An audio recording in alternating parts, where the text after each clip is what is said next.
अस्सलामु अलैकुम वरहमतुल्लाहि वबरकातुहू।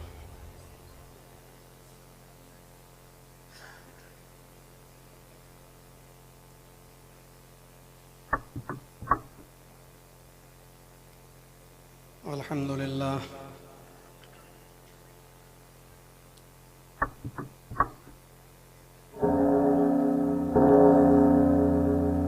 अल्हम्दुलिल्लाहि नहमदुहु व नस्तईनुहु व नस्तगफिरुह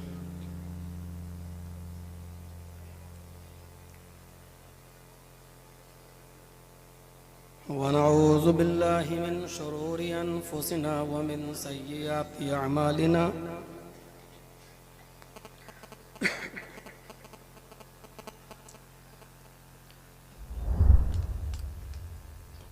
मन यहदिहिल्लाहु फला मुज़िल्ल लह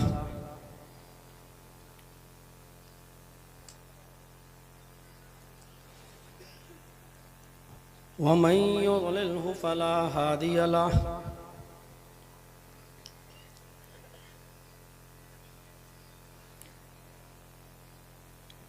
व अशहदु अल्ला इलाहा इल्लल्लाहु वहदहु ला शरीका लह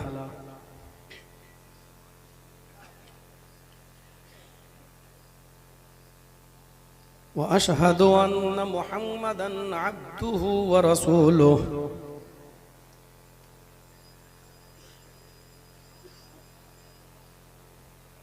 अम्मा बाद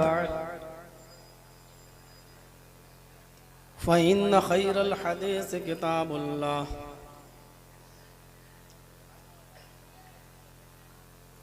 व खैरल हदी हदी मुहम्मदिन सल्लल्लाहु अलैहि वसल्लम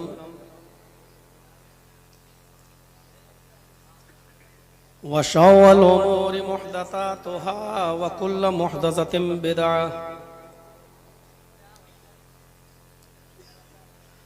व कुल्लु बिदअतिन ज़लालह व कुल्लु ज़लालतिन फिन्नार।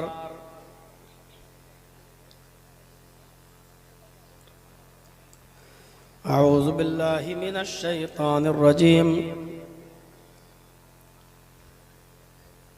बिस्मिल्लाहिर रहमानिर रहीम।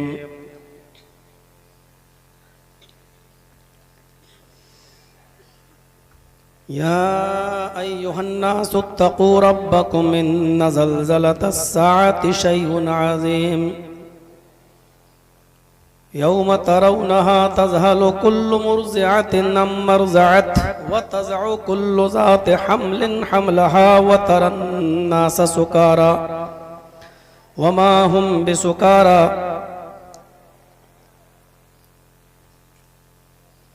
रब्बि इश्रह ली सदरी व यस्सिर ली अमरी वहलुल उक़दतम मिन लिसानी यफ़क़हू क़ौली। अज़ीमुश्शान इजलास के निहायत ही अज़ीम सदर शेख मौलाना मज़हर मदनी हफ़िज़हुल्लाह अमीर ज़िले जमियत अहले हदीस आज़मगढ़ और निहायत ही मुअक्कर और हमारे फाजिल और आपके इस इलाक़े की निहायत ही मुअज़्ज़ज़ शख्सियत फ़ज़ीलतुल शेख जनाब डॉक्टर अब्दुल अज़ीज़ हफ़िज़हुल्लाह नायब अमीर सूबाई जमियत अहले हदीस मशरिक़ी यूपी, हमारे मोहतरम दोस्त फ़ारूक अब्दुल्ला साहब जो इस इजलास के नाज़िम हैं और क़ुर्ब जवार से तशरीफ़ लाए हुए निहायत ही दीगर मुअक्कर उलमाए किराम जो इस वक्त रौनक स्टेज हैं, अतराफ़ व अकनाफ़ से आए हुए और मुबारकपुर की इस सरज़मीन पर हामिलों की इस बस्ती में आज़मगढ़ के और अतराफ़ से तशरीफ़ लाए हुए नहायत ही मुअज़्ज़ज़ सामईन हज़रात, पर्दा नशीन इस्लामी ख़वातीन, माँ और बहनों, कौम व मिल्लत के लायक वर नौजवानों, आपकी ये बस्ती हमारे लिए कोई अनजान बस्ती नहीं है। कई मरतबा आपके इस इलाक़े में मैं आ चुका हूँ। दौराने तालिबे इल्मी से मैं आपकी इस बस्ती को पहचानता हूँ, जानता हूँ। और मऊ के अंदर जो मेरा सबसे पहला प्रोग्राम हुआ था सोनिया बाड़े में, उसके बाद दूसरा प्रोग्राम भी फिर मऊ में हुआ और तीसरा या चौथा प्रोग्राम फिर आपकी बस्ती में इसी अमीलों में हुआ। मेरे शुरुआती दिन यहीं से गुज़रे हैं और उस ज़माने से ये मोहब्बत चली आ रही है। आप हमको बार बार याद करते हैं और मुझे भी आपकी उस मोहब्बत का ख्याल रखते हुए आना पड़ता है। बस दुआ है अल्लाह तबारक व तआला से कि अल्लाह आलमीन इस मोहब्बत को तादेर बरकरार रखे और जिस शरीयत की बुनियाद पर, किताब व सुन्नत की बुनियाद पर यह मोहब्बत का रिश्ता उस्तवार हुआ है, उसको कायम रखे। मौजू मुझे दिया गया है फ़िक्र आखिरत के ताल्लुक़ से, और फ़िक्र आखिरत का जो टॉपिक है, जो उन्वान है, वो बहुत ही हसास है। हम और आप सभी को बखूबी इस बात का इल्म है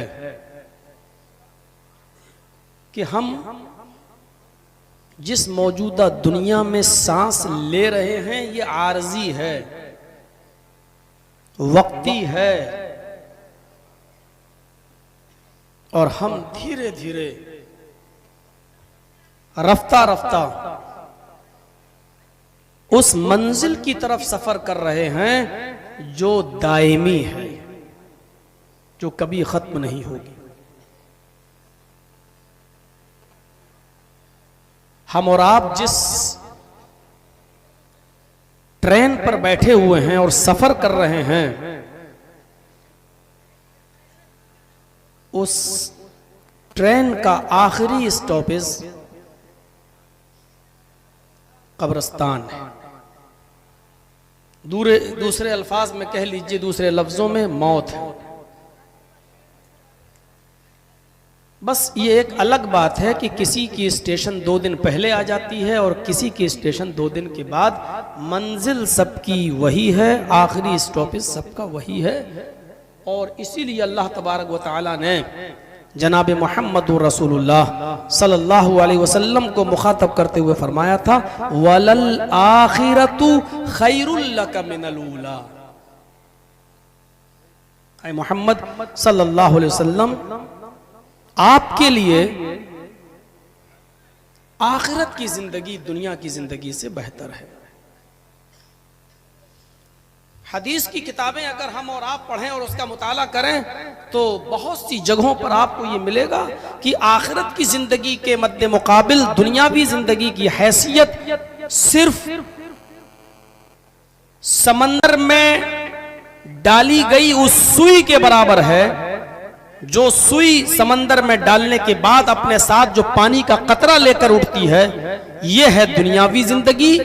और इस दुनियावी जिंदगी के मद्दे मुकाबिल समंदर जो जिससे तशबीह मैं दे रहा हूं वो है आखिरत की जिंदगी। आपने उंगली समंदर में डाली, निकाला, उस उंगली के अंदर जितना पानी, पानी का एक कतरा 2 कतरा, यह हैसियत है दुनियावी जिंदगी की। और आखिरत की जिंदगी की मिसाल यूं दी है, मिसाल तो दुनियावी जिंदगी की दी, लेकिन आखिरत की जिंदगी के मद्दे मुकाबिल यह दुनियावी जिंदगी की हैसियत है। तुम्हारे उंगली में जो पानी आ रहा है यह है बस। और इसीलिए तिर्मिज़ी अब्वाब ज़ुहद में जब आप पढ़ेंगे और उसकी स्टडी करेंगे तो वहां आपको ये जुमला मिलेगा कि सहाबी रसूल कह रहे हैं कि अल्लाह के रसूल, आप जिस चटाई पर सोए और सोकर उठे हैं, इस चटाई पर सोने की वजह से आपकी पीठ पर, आपकी कमर पर, आपकी बॉडी में, जिस्म में जो निशान पड़ गए हैं, ये सिर्फ इसलिए कि ये बिस्तर अच्छा नहीं है, ये चटाई पर आप लेटे हैं, हम आपके लिए नरम गरम बिस्तर का इंतजाम करेंगे। लबित्तखज़ना लका वितान या रसूल अल्लाह, अल्लाह के रसूल, क्या हम आपके लिए नरम गरम बिस्तर न बनाएं? क्या हम आपके लिए नरम गरम बिस्तर का इंतजाम न कर दें? तो अल्लाह के नबी जनाब मोहम्मद रसूलुल्लाह सल्लल्लाहु अलैहि वसल्लम ने उस पूछने वाले सहाबी को जो एग्जाम्पल दी, जो मिसाल दी, वो गौर कीजिए। क्या है इस दुनिया में मेरे लिए, और क्यों मैं तुमको कहूं कि मेरे लिए नरम गरम बिस्तर का इंतजाम कीजिए। मां आना फिद दुनिया इल्ला तराकिबिन इस्तज़ल्ला तहता शजरा, मैं तो इस दुनिया में उस मुसाफिर की तरह हूं जो सफर की थकावट और सऊबतों से परेशान होकर किसी सायेदार दरख्त के नीचे थोड़ी देर आराम करने के लिए बैठ जाता है, थोड़ा सस्ताता है और थोड़ा सा सुस्ताने के बाद फिर वो अपनी सवारी को उठाता है और चल देता है। उसको वो सायादार दरख्त छोड़ना पड़ता है, क्योंकि वो उसका असल मस्कन नहीं है, असल जगह नहीं है। वो तो थोड़ी देर सस्ताया और फिर वो अपने सफर को जारी कर दिया और आगे बढ़ गया। जैसे एक मुसाफिर किसी सायेदार दरख्त के नीचे हमेशा नहीं बैठा रहता, मुझे भी इस दुनिया के अंदर हमेशा नहीं रहना है। मा अना फिद दुनिया इल्ला तराकिबिन इस्तज़ल्ला तहता शजरा, मैं तो बस उस मुसाफिर की तरह हूं जैसे उस मुसाफिर को जाना होता है, मुझे भी इस दुनिया से जाना है। बल्कि एक हदीस के अंदर तो अल्लाह के रसूल सल्लल्लाहु अलैहि वसल्लम ने हजरत उमर फारूक को जवाब दिया था, जब हजरत उमर ने कहा था ये यहूद व नसारा तो नरम गरम बिस्तर पर आराम करें और सोएं, और हमारा पैगंबर, हमारा नबी चटाइयों पर और खुरदुरे बिस्तरों पर आराम करे, खजूर की पत्तों की बनी हुई चटाई पर सोए और हमारे नबी की जिस्म पर दाग पड़ जाए, तो उस अल्लाह के नबी हम आपके लिए नरम गरम बिस्तर का इंतजाम करेंगे। तो आपने उनसे जो जुमले कहे थे वो जुमले ये थे, आए उमर लहुम फिद दुनिया व लना फिल आखिरा, ये सारी चीजें इन काफिरों के लिए, यहूदो नसारा के लिए इस दुनिया में है और हमारे लिए आखिरत में, यानी फिक्र आखिरत। ये सहाबा किराम के अंदर भी आपने भरी और एक मैसेज देने की कोशिश की है कि ये सारी इसका ये मतलब नहीं है कि अब तो आप बाहर से बुलाए हुए सारे मौलवियों को अब खजूर के पत्तों की चटाई पे सुलाएं और शुरुआत मौलाना जर्जीस से करें, तूने तकरीर की थी, तू लेट इस पर। इसका यह मतलब नहीं है मेरे भाइयों, फिक्र आखिरत एक एहसास दिलाया जा रहा है कि देखिए हमको क्या है। आए उमर, तुम क्यों ऐसी चीज की जिद कर रहे हो, क्यों ऐसी चीज की जिद कर रहे हो? और वो मंजर उठाइए, वो मंजर जिसको इब्न क़य्यिम अल-जौज़ी रहमतुल्लाह अलैह ने नकल किया ज़ादुल मआद के अंदर कि हजरत आयशा जो चटाई या जो बिस्तर बिछाती थी, बस एक रात उन्होंने दोहरा कर दिया, उसको डबल कर दिया। जैसे ये बिछाती थी सिंगल, उसको डबल कर दिया। नबी अकरम सल्लल्लाहु अलैहि वसल्लम की आंख फजर में खुली और तहज्जुद में नहीं खुल सकी। फजर की नमाज पढ़ने के बाद आए तो अर्ज किया, आयशा बड़े आराम की नींद आई, आज मेरी तहज्जुद छूट गई, क्या वजह है? तुमने कौन सा बिस्तर बिछाया था कि मुझे बड़ी अच्छी तरीके से नींद आ गई?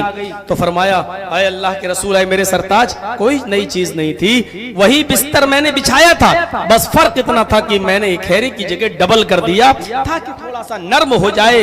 मैं उस बिस्तर पर लेट कर देखी तो चुभ रहा था वो बिस्तर, मैंने उसको थोड़ा सा नर्म करने के लिए उसको डबल कर दिया। तो अल्लाह के नबी सल्लल्लाहु अलैहि वसल्लम ने डांटते हुए कहा था, आयशा खबरदार, नहीं, जिस तरह वो बिस्तर तुम बिछाती रहो उसी तरह डबल मत करो।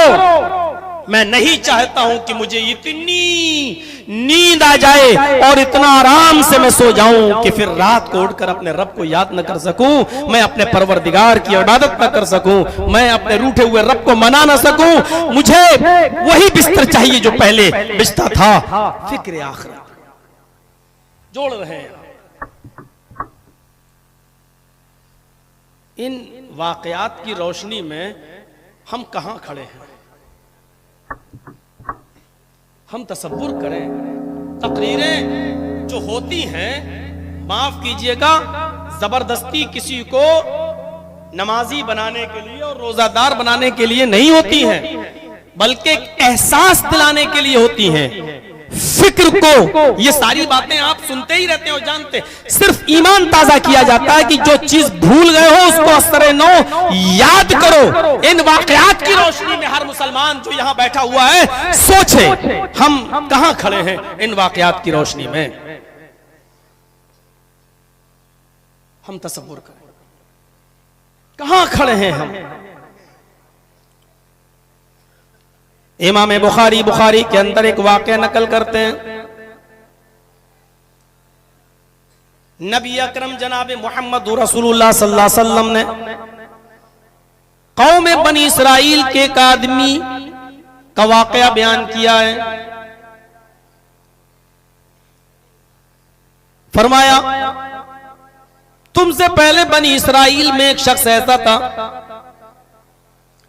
जब उसके मरने का वक्त करीब आया, उसकी मौत का वक्त करीब आया, तो उसने अपने सारे बच्चों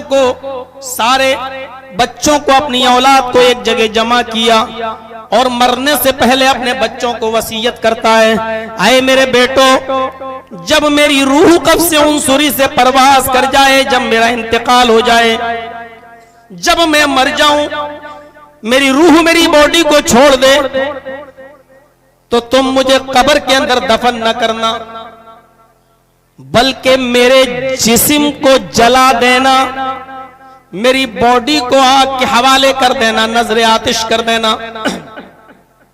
और जब मेरी बॉडी जलकर कोयला बन जाए, राख बन जाए, तो आए मेरे बेटो, उस राख को भी एक जगह दफन न करना, बल्कि मेरी बॉडी की उस राख को कुछ हवा में उड़ा देना, कुछ पानी में डाल देना, कुछ को थोड़ी दूर ले जाकर फिर हवा में उड़ा देना, उसको अलग अलग जगह पर। देखो आए मेरे बेटो, आए मेरे बच्चों, अल्लाह ताला ने मरने के बाद इंसान को दोबारा जिंदा करने का वादा किया है।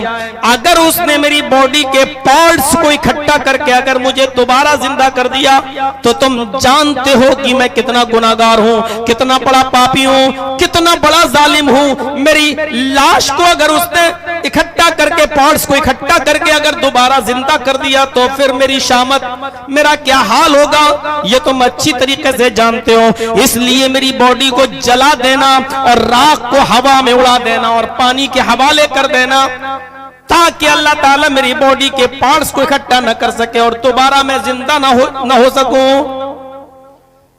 उसका इंतकाल हो जाता है, वक्त मौत पर वो आदमी मर जाता है।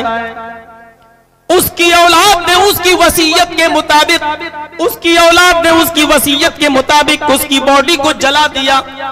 जलाने के बाद उसकी बॉडी को हवा के हवाले कर दिया, कुछ पानी में डाल दिया, इधर उधर बिखेर दिया। आगे जुमले सुनो और किसी ऐसी वैसी किताब के नहीं, बुखारी शरीफ के अल्फाज हैं। अल्लाह के नबी जनाब मोहम्मद रसूलुल्लाह सल्लल्लाहु अलैहि वसल्लम फरमाते हैं कि अल्लाह ताला ने उसके जिस्म के अज्जा को हुक्म दिया कि एक जगह इकट्ठा हो जा। वो एक जगह इकट्ठा हो जाता है, सारे जिस्म के अज्जा एक जगह इकट्ठे हो जाते हैं। इधर उधर जहां जहां उड़ के गए थे, अल्लाह ने एक जगह इकट्ठा करने का हुक्म दिया, सब इकट्ठा हो जाते हैं एक जगह। अल्लाह ने फिर हुक्म दिया जिंदा हो जा। वो आदमी जिंदा हो जाता है। यहां देखने की चीज है, गुनाहगार था, पापी था, जालिम था, बहुत ही ज्यादा। लेकिन अल्लाह तबारक व तआला ने उससे पूछा, तुझे ऐसा करने पर किस चीज ने उभारा? तूने अपनी औलाद को ऐसी वसीयत करने का हुक्म क्यों दिया? ऐसी वसीयत क्यों की और ऐसा करने का हुक्म क्यों दिया? वो शख्स क्या कहता है, आय अल्लाह तेरे डर से, तेरे खौफ से, आय अल्लाह तेरे डर से, तेरे खौफ से कहीं मेरी बॉडी के अज्जा जमा न हो जाएं। मैं बहुत बड़ा गुनाहगार था, इसलिए मैंने सोचा कि अगर अपने गुनाहों की पादाश में अगर तूने दोबारा जिंदा कर दिया तो फिर मेरा ठिकाना बहुत बुरा होगा। अल्लाह रब्बुल आलमीन ने फरमाया मेरा बंदा बिल्कुल ठीक बोलता है, उसने ऐसा जो किया वो मेरे खौफ की वजह से, मेरे डर की वजह से। यहाँ अल्लाह के नबी फरमाते हैं कि फिक्र आखिरत की वजह से, उसके खौफ खुदा की वजह से, खौफ अल्लाह की वजह से, खौफ इलाही की वजह से अल्लाह ताला ने उसको बख्श दिया, अल्लाह ताला ने उसको जन्नत का मुस्तहिक बना दिया। ये फिक्र आखिरत ही तो थी। जिंदगी भर बुराई करता रहा, जिंदगी भर गुनाह करता रहा, जिंदगी भर याशी और मक्कारी में उसने अपनी जिंदगी गुजारी, लेकिन फिक्र आखिरत उसके दिल में जाग गया और उसने तसव्वुर किया कि अगर मैं मर गया और मरने के बाद मेरी बॉडी के पार्ट्स को अगर एक जगह इकट्ठा करके मुझे दोबारा जिंदा कर दिया तो हम कहां होंगे। मेरा रब ने अगर कादिर हो गया मुझे दोबारा जिंदा करने पर तो मुझे कितना अजाब होगा। तो उसने फिक्र आखिरत की वजह से और इस खौफ की वजह से अपने बच्चों को अपनी बॉडी को जला देने का हुक्म दिया, लेकिन इमाम कायनात का फरमान है कि उसको भी जिंदा कर दिया। अल्लाह ने उसकी बिखरी हुई राख को और समंदर में बही हुई राख को भी इकट्ठा करने का हुक्म दिया। वो इकट्ठा हो गई, फरिश्ते लेकर आए और अल्लाह ने हुक्म दिया जिंदा हो जा, और वो जिंदा हो गया। फिर अल्लाह ने पूछा ऐसा करने पर तुझे किस चीज ने उबारा? उसने कहा तेरे खौफ ने। अल्लाह ने उसको बख्श दिया। अब आप ये ना सोचना कि उसने आखिरी वक्त में किया तो हम भी आखिरी वक्त में कर लेंगे। हमारे यहां सबसे बड़ा तसव्वुर यही है कि नौजवानी तो गुजर जाती है पूरी फेसबुक पर, व्हाट्सएप पर। कभी कभी मैं किसी जलसे में जाऊं बिहार बंगाल और रात में 2 बजे नंबर आता है, वहां पूरी रात जलसे चलते हैं। अब 2 बजे नंबर आ रहा, तब तक मैं जाग रहा हूं, कुछ देख रहा हूं, तो कितने लोग रात के 2-2 बजे ऑनलाइन हैं। क्या कर रहे हैं इनसे पूछो। चलो हमारे यहाँ तो जलसा हो रहा है, जो लोग जलसे में आए, कोई बंबई का है, कोई भोपाल का है, कोई कानपुर का है, कोई लखनऊ का है, और तसव्वुर देखो तो ऑनलाइन। बताइए रात के 2 बजे 3 बजे क्या कर रहे हैं, कौन सी चीज में? तो जवानी हमारी गुजर जाती है इस चीज में, और जब बुढ़ापा आया, थोड़ा सा अधेड़ उम्र हुई, मौलाना बच्चे बच्चियों की शादी कर दी, निपट गए। अब क्या होगा? अब हज करें। अब हज करने कब गया? जब 4थी बेटी थी उसकी भी शादी कर दी, तब 5वीं बेटी थी उसकी भी शादी कर दी। अब सबसे फारिग हो गए। अब मौलाना साहब अल्लाह ही अल्लाह करना है। अब तो गए और बेचारे हज करके आए, और हज करने के बाद अब मस्जिद का रुख देख रहे हैं। और इससे पहले जो 55 साल और 50 साल की जो उम्र गुजार दी, वो अरे मौलाना वो तो चली गई जो चली गई। इन्नमल अमालु बिल खवातीम।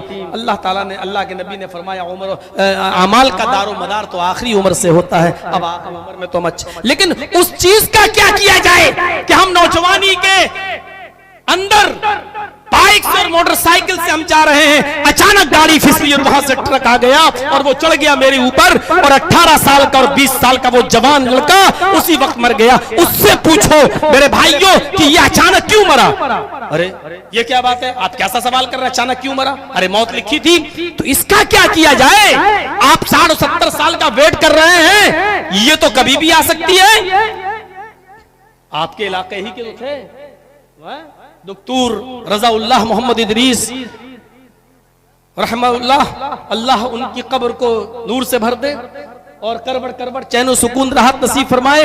कौन जानता था कि बंबई की दीन रहमत कॉन्फ्रेंस में शिरकत करेंगे और करने के बाद वापस अपने घर भी नहीं आ सकेंगे। क़ज़ा और क़द्र के मौजू पर उनको गुफ्तगू करने का मौका मिलेगा और वो तकदीर के मौजू पर अपने मौजू का हक अदा करेंगे, और उसी जगह पर उनकी भी कदर आ जाएगी, उनकी भी कज़ा होगी, और उसी जगह अल्लाह ताला उनको भी अपने पास बुला लेगा। कौन जानता था? और इल्म का इतना बड़ा समंदर जो जमाते, हम कम से कम इतना तो हम कह सकते हैं कि जो जमाते अहले हदीस के अंदर एक ऐसी खला है जिसका पुर होना कितना मुश्किल है, इसका एहसास हम उलमा ही समझ सकते हैं। मेरे प्यारे साथियों, मैं कहना ये चाहता हूं कि क़ज़ा और क़द्र क्या है, मौत का क्या ठीक है, कब आ जाए, और जिस मामले में जहां अल्लाह का हुक्म चलता हुआ हम क्या कर सकते हैं सिवाय दुआ करने की कि अल्लाह रब्बुल आलमीन उनको जन्नतुल फिरदौस के अंदर आला मकाम अता फरमाए। मेरे प्यारे साथियों, मैं यही आपको एक एहसास दिलाना चाहता हूं कि हम किस चीज का इंतजार कर रहे हैं? किस चीज का? हम जरा तसव्वुर करें और देखें वो कौन सा, ये क्या चीज थी? हजरत अबू बकर सिद्दीक का गुलाम रोजाना कुछ कमा कर लाता था, और हदीस के मुताबिक गुलाम की मेहनत और कमाई का जो समरा होता है, जो कीमत होती है, उसका मालिक यूज कर सकता है, जायज है उसके लिए। वो हजरत अबू बकर सिद्दीक को कुछ कमा कर लाता था और अपने मालिक को खिलाता था। लेकिन रोजाना अबू बकर सिद्दीक उससे पूछा करते थे कि ये बताओ ये कहां से लाए हो। अगर एतबार होता था, जान जाते थे कि हलाल है तो खाते थे, और पता चल जाता था कि नहीं ये गलत तरीके से कमा कर लाया तो नहीं। एक दिन अबू बकर सिद्दीक को काफी भूख लगी है, ये रोजाना हलाल कमाई करके लाता था और अबू बकर सिद्दीक को खिला दिया करता था, और आप बड़े शौक से खा लेते थे। एक दिन काफी भूखे थे, गुलाम कुछ खजूरें लेके आया और अपने मालिक के सामने रख दिया हजरत अबू बकर सिद्दीक के। पढ़िए बुखारी शरीफ और देखिए अबू बकर सिद्दीक ने खजूर उठाया और खा लिया। हदीस में आता खा लिया। गुलाम ने मुस्कुरा कर कहा, आका मेरे मालिक रोजाना पूछा करते थे कहां से लाए हो, और जब यकीन होता था कि हलाल है तो खाते थे, आज पूछा ही नहीं। इन्होंने भी मुस्कुराकर जवाब दिया कि रोजाना तुम हलाल ही खिलाते थे तो आज भी हलाल ही लेके आए होगे। इसने कहा आज ही तो हलाल नहीं था, है? सच बताओ कहां से लाए हो? तकहनतो के अल्फाज हैं बुखारी के अंदर, मैंने कहानत गढ़ी थी, मैंने कहानत गढ़ी थी। अल्लाह महसान इलाही ज़हीर के जुमलों में मैंने एक आदमी से झूठ बोला था, उसकी बीवी उसके साथ जा रही थी, उसका पेट बड़ा था, हामिला थी। मैंने अपने उस आदमी ने अपने दोस्त से यूं कह दिया, माशाल्लाह तुम्हारी बीवी बहुत जल्दी एक लड़का पैदा करेगी, तुम्हारी बीवी को बेटा होगा। इस आदमी ने कहा कि तुम्हें कैसे मालूम कि बेटा होगा? हाँ, मैं तो लड़की की चाल से पहचान लेता हूं कि लड़की होगी कि लड़का होगा, मैं बहुत पहुंचा हुआ हूं। इत्तेफाक से उसको लड़का ही हुआ। आए अबू बकर सिद्दीक, आए मेरे मालिक, आए मेरे आका। खुशी में वो खजूर लेके आया और मुझे बहुत पहुंचा हुआ समझने लगा। हाँ, इसने कहा था लड़का होगा तो लड़का ही हुआ, और ये खजूर उसने मुझे दी। अबू बकर सिद्दीक रज़ी अल्लाह ताला अन्हु फरमाते, पानी लाओ। ये क्या चीज थी? अनजाने में खा लिया, भूल चूक में खा लिया, हो गई गलती, तौबा कर लेते। अय अल्लाह मैंने अनजाने में खा लिया, और तेरे नबी का फरमान है कि मेरी उम्मत से भूल चूक और खता निस्यान उठा लिया गया, भूल चूक उठा ली गई, तो फिर क्या बात है। लेकिन नहीं, जितनी ताकत है उतना तो डरे, वत्तकुल्लाह मस्तताअतुम, जितनी इस्तिताअत है उतना तो डरे। पानी लाओ। पानी लाया गया। हजरत अबू बकर सिद्दीक ने पेट भर के पानी पिया। हदीस के अल्फाज हैं, ये 3 उंगलियां उन्होंने अपने हलक के अंदर डाली, कह किया, थोड़ा सा निकला, फिर पानी पिया, फिर कह किया, और फिर कुछ निकला, फिर पानी पिया और फिर कह किया।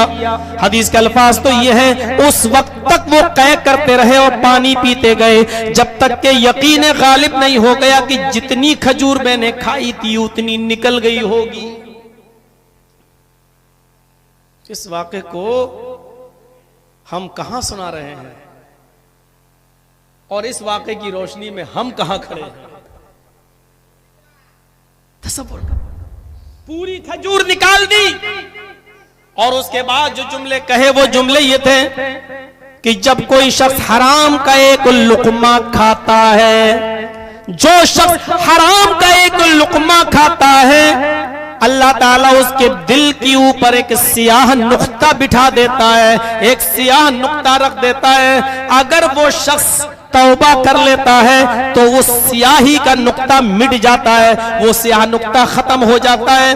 और अगर वो तौबा नहीं करता तो वो नुक्ता धीरे धीरे बढ़ते बढ़ते फैलते फैलते पूरे दिल पर छा जाता है और पूरे दिल को स्याह कर लेता है, पूरे दिल को काला कर देता है। और जब इंसान का दिल काला हो जाए तो फिर उसको परवाह नहीं होती कि मेरे पास ये रकम, ये माल, ये जमीन, ये जायदाद, ये चीजें मेरे पास जो आ रही हैं वो हलाल की हैं या हराम की हैं। मेरे प्यारे साथियों, तसव्वुर कीजिए माले हराम के आज कितने तरीके आज हमने आजमा अपने यहाँ पाल रखे हैं, जबकि अल्लाह के नबी सल्लल्लाहु अलैहि वसल्लम ने खुतबे हज्जतुल विदा के अंदर जहां मक्के की हुर्मत का ऐलान किया था और उस अरफात के मैदान की हुर्मत का ऐलान किया था, वहीं पर इंसानों के खून के और उनके माल की हुर्मत का ऐलान भी किया था। इन्ना दिमाअकुम व अमवालकुम हरामुन अलैकुम का हुर्मत यौमिकुम हाज़ा फी शहरिकुम हाज़ा फी बलदिकुम हाज़ा। लोगों, तुम्हारे ऊपर आपस में मुसलमानों का खून और मुसलमानों का माल हराम है, जैसे आज का ये शहर, आपका ये शहर मक्का काबिल एहतराम है, जैसे तुम्हारा ये अरफा का दिन, ये 9 तारीख को अरफा का मैदान काबिल एहतराम है। जिस तरीके से ये शहर काबिल एहतराम है, जिस तरीके से ये महीना जिलहिज्जा का काबिल एहतराम और इज्जत वाला है, उसी तरीके से तुम्हारे ऊपर आपस में तुम्हारे माल इज्जत और एहतराम वाले हैं, तुम्हारे खून इज्जत और एहतराम वाले हैं। फिर आप गौर करो, सारी जिंदगी एक मुसलमान के खून की का एहतराम ही बताते गए और यहां तक कहते गए, फरमाया यजीउल मक्तूल बिल कातिल यौमल क़ियामा। ओ लोगों, दुनिया में अगर तुमने किसी एक मुसलमान को भी नाहक मारा होगा, कत्ल किया होगा, तो ये मक्तूल क़यामत के दिन, ये मक्तूल क़यामत के दिन अपने कातिल को तलाश करेगा, ढूंढेगा और उसको पकड़कर नासियतुहु व रासुहु बियदिही, उस आदमी की, उस कातिल की पेशानी के बाल, उसका सर इस मक्तूल के हाथ में होगा, ये खींच कर लाएगा हत्ता युदनियहु मिनल अर्श, और अल्लाह ताला के अर्श के पास लाकर खड़ा कर देगा, अल्लाह ताला के पास खड़ा कर देगा। वअउदाजुहु तशखबु दमन, और खुद इस मक्तूल के जिस्म से खून बह रहा होगा। कातिल ने जहां खंजर मारा होगा, जहां पिस्टल मारी होगी, जिस जगह से इसका खून निकला होगा, उस जगह से इसके जिस्म से खून बह रहा होगा। ये कातिल मक्तूल कातिल को लेकर अल्लाह के अर्श के पास लाकर खड़ा कर देगा और फरमाएगा, आय अल्लाह, यकूल या रब्बी सल लिमा कतलनी, आय अल्लाह ये कातिल है, मैं इसको ढूंढ कर तेरे पास लाया हूं, इसने मुझे मारा था, आय अल्लाह इससे सवाल कर किसने मुझे क्यों मारा, आय अल्लाह इससे पूछ किसने मुझे क्यों कत्ल किया। इस तरीके से खून की हुर्मत का ऐलान करते रहे और माल की हुर्मत का ऐलान तो आपने वैसे ही फरमा दिया था और फरमाया कि अल मुस्लिमु अखुल मुस्लिम ला यज़लिमुहु वला यख़ज़ुलुहु वला याक़िरुहु। अल्लाह के नबी सल्लल्लाहु अलैहि वसल्लम फरमाते हैं कि मुसलमान दूसरे मुसलमान का भाई है, न उसके ऊपर जुल्म करता है, न उसको रुसवा जलील करता है और न उसको हकीर निगाह से देखता है, न उसको जलील नजरों से देखता है। इंसान के बुरा होने के लिए, एक मुसलमान के बुरा होने के लिए इतना ही काफी है कि वो अपने किसी मुसलमान भाई को बुरी नजर से देखे, उसको हकारत भरी नजरों से देखे। फिर आपने फरमाया, अल मुस्लिमु कुल्लुल मुस्लिमी अलल मुस्लिमी हरामुन मालुहु व दमुहु व इर्जुहु। हर मुसलमान का एक दूसरे मुसलमान पर, हर मुसलमान पर एक दूसरे मुसलमान का खून भी हराम है, माल भी हराम है, उसकी इज्जत व आबरू को उछालना भी हराम है। आप इस तरीके से ऐलान करते रहे। यहाँ तो जब चाहो जिसको रुसवा कर दो, जब चाहो जिसको जलील कर दो और जब चाहो जिससे नाजायज तरीके से माल ले लो। मौलाना जर्जीस की मोबाइल की दुकान है, एक मिसाल दे रहा हूं, खरीदने मत आ जाना। जर्जीस साहब की मोबाइल की दुकान है। मैं जानता हूं कि आदमी मेरे इलाके का और मुसलमान है। मैं जानता हूं कि 10,000 रुपए का मोबाइल है, लेकिन नया नया लॉन्च हुआ है। 22,000 और 25,000 रुपए तक उसकी कीमत लग गई। अब 10,000 की चीज को हम 10.5 में दे दें चलेगा, 11 में दे दें, हम भी 2 रुपए कमाने के लिए बैठे हैं, लेकिन हमें अपने भाई की खाल उधेड़ना है। नया नया लॉन्च हुआ है, 10,000 का मैंने लिया है, हम उसको 25,000 की टोपी पहना देते हैं। ये माल भी आपका नाजायज तरीके से है जो आप खा रहे हैं। जर्जी साहब के पास मोबाइल सबलवाने आते हैं आप, मैं जानता हूं कि 500 रुपए में सबल सकता है, लेकिन हमने आपको कमियां बता दी, इसमें ये कमी है, इसकी ये चीज डैमेज हो गई है, ये सब बदली जाएगी और इसमें खर्चा 3,000 रुपए का आएगा। आप जानते नहीं है मोबाइल से नाबलद है, 500 रुपए की चीज का 3,000 बता दिया और आपने दे दिया, उसको कर दिया सही। ये तरीका भी आपका नाजायज है, ये तरीका भी आपका नाजायज है। किसी का मुकदमा कहीं चल रहा है, हमने गरीब आदमी की जमीन और जायदाद पर कब्जा किया है, लिया है, लेकिन जज भी बिकाऊ है, प्रशासन भी बिकाऊ है, करे तो क्या करे। उस गरीब आदमी के पास इतना रिश्वत देने को नहीं है कि वो अपनी जमीन जायज तरीके से ले सके, और जितनी रिश्वत उसको देना पड़ रही है उतने की तो जमीन भी नहीं है। और इस आदमी के शोर से ताकत है, पावरफुल है, इसने 1,00,000 2 लाख रुपए रिश्वत देकर उस जमीन को अपने नाम फैसला अपने हक में करा लिया। मेरे भाइयों, आप गौर कीजिए, हदीस की किताबें पढ़ जाइए, अल्लाह के नबी सल्लल्लाहु अलैहि वसल्लम जानते थे कि रिश्वत एक ऐसी जुर्म है, इसलिए आपने रिश्वत को सिर्फ हराम कहकर नहीं छोड़ा बल्कि ऑन स्पॉट फैसला कर दिया, अर्राशी वल मुर्तशी किलाहुमा फिन्नार। नाजायज तरीके से रिश्वत देने वाला और रिश्वत लेने वाला, रिश्वत देने वाला और रिश्वत लेने वाला, ये दोनों की दोनों जहन्नम के अंदर दाखिल होंगे।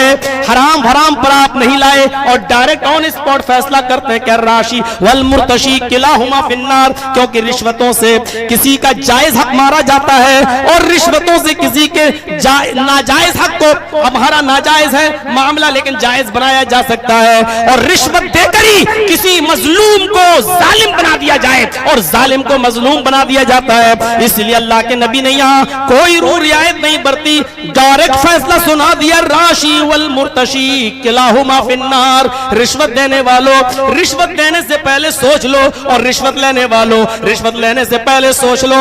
इमाम कायनात कहते हैं देने वाला और लेने वाला दोनों जहन्नम के अंदर जाएंगे। हजरत अबू बकर से सीखो, हम कहां खड़े हैं। ये कौन सी चीज थी जो अबू बकर सिद्दीक को बार बार पानी पीने पर मजबूर कर रही है।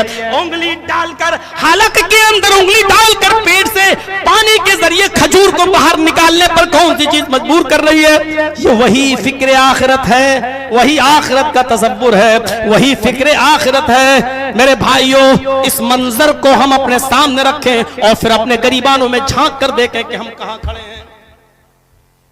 क्या होगा? कुछ नहीं।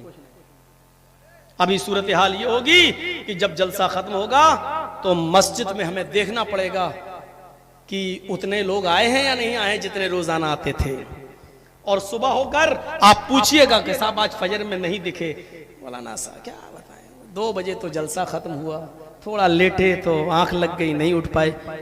आप रोजाना नमाज पढ़ते थे फजर की, और आप आज जलसे में शरीक हुए और नहीं पढ़ सके, तो आप क्या समझते हैं कि आप का ये जलसा कामयाब हो गया?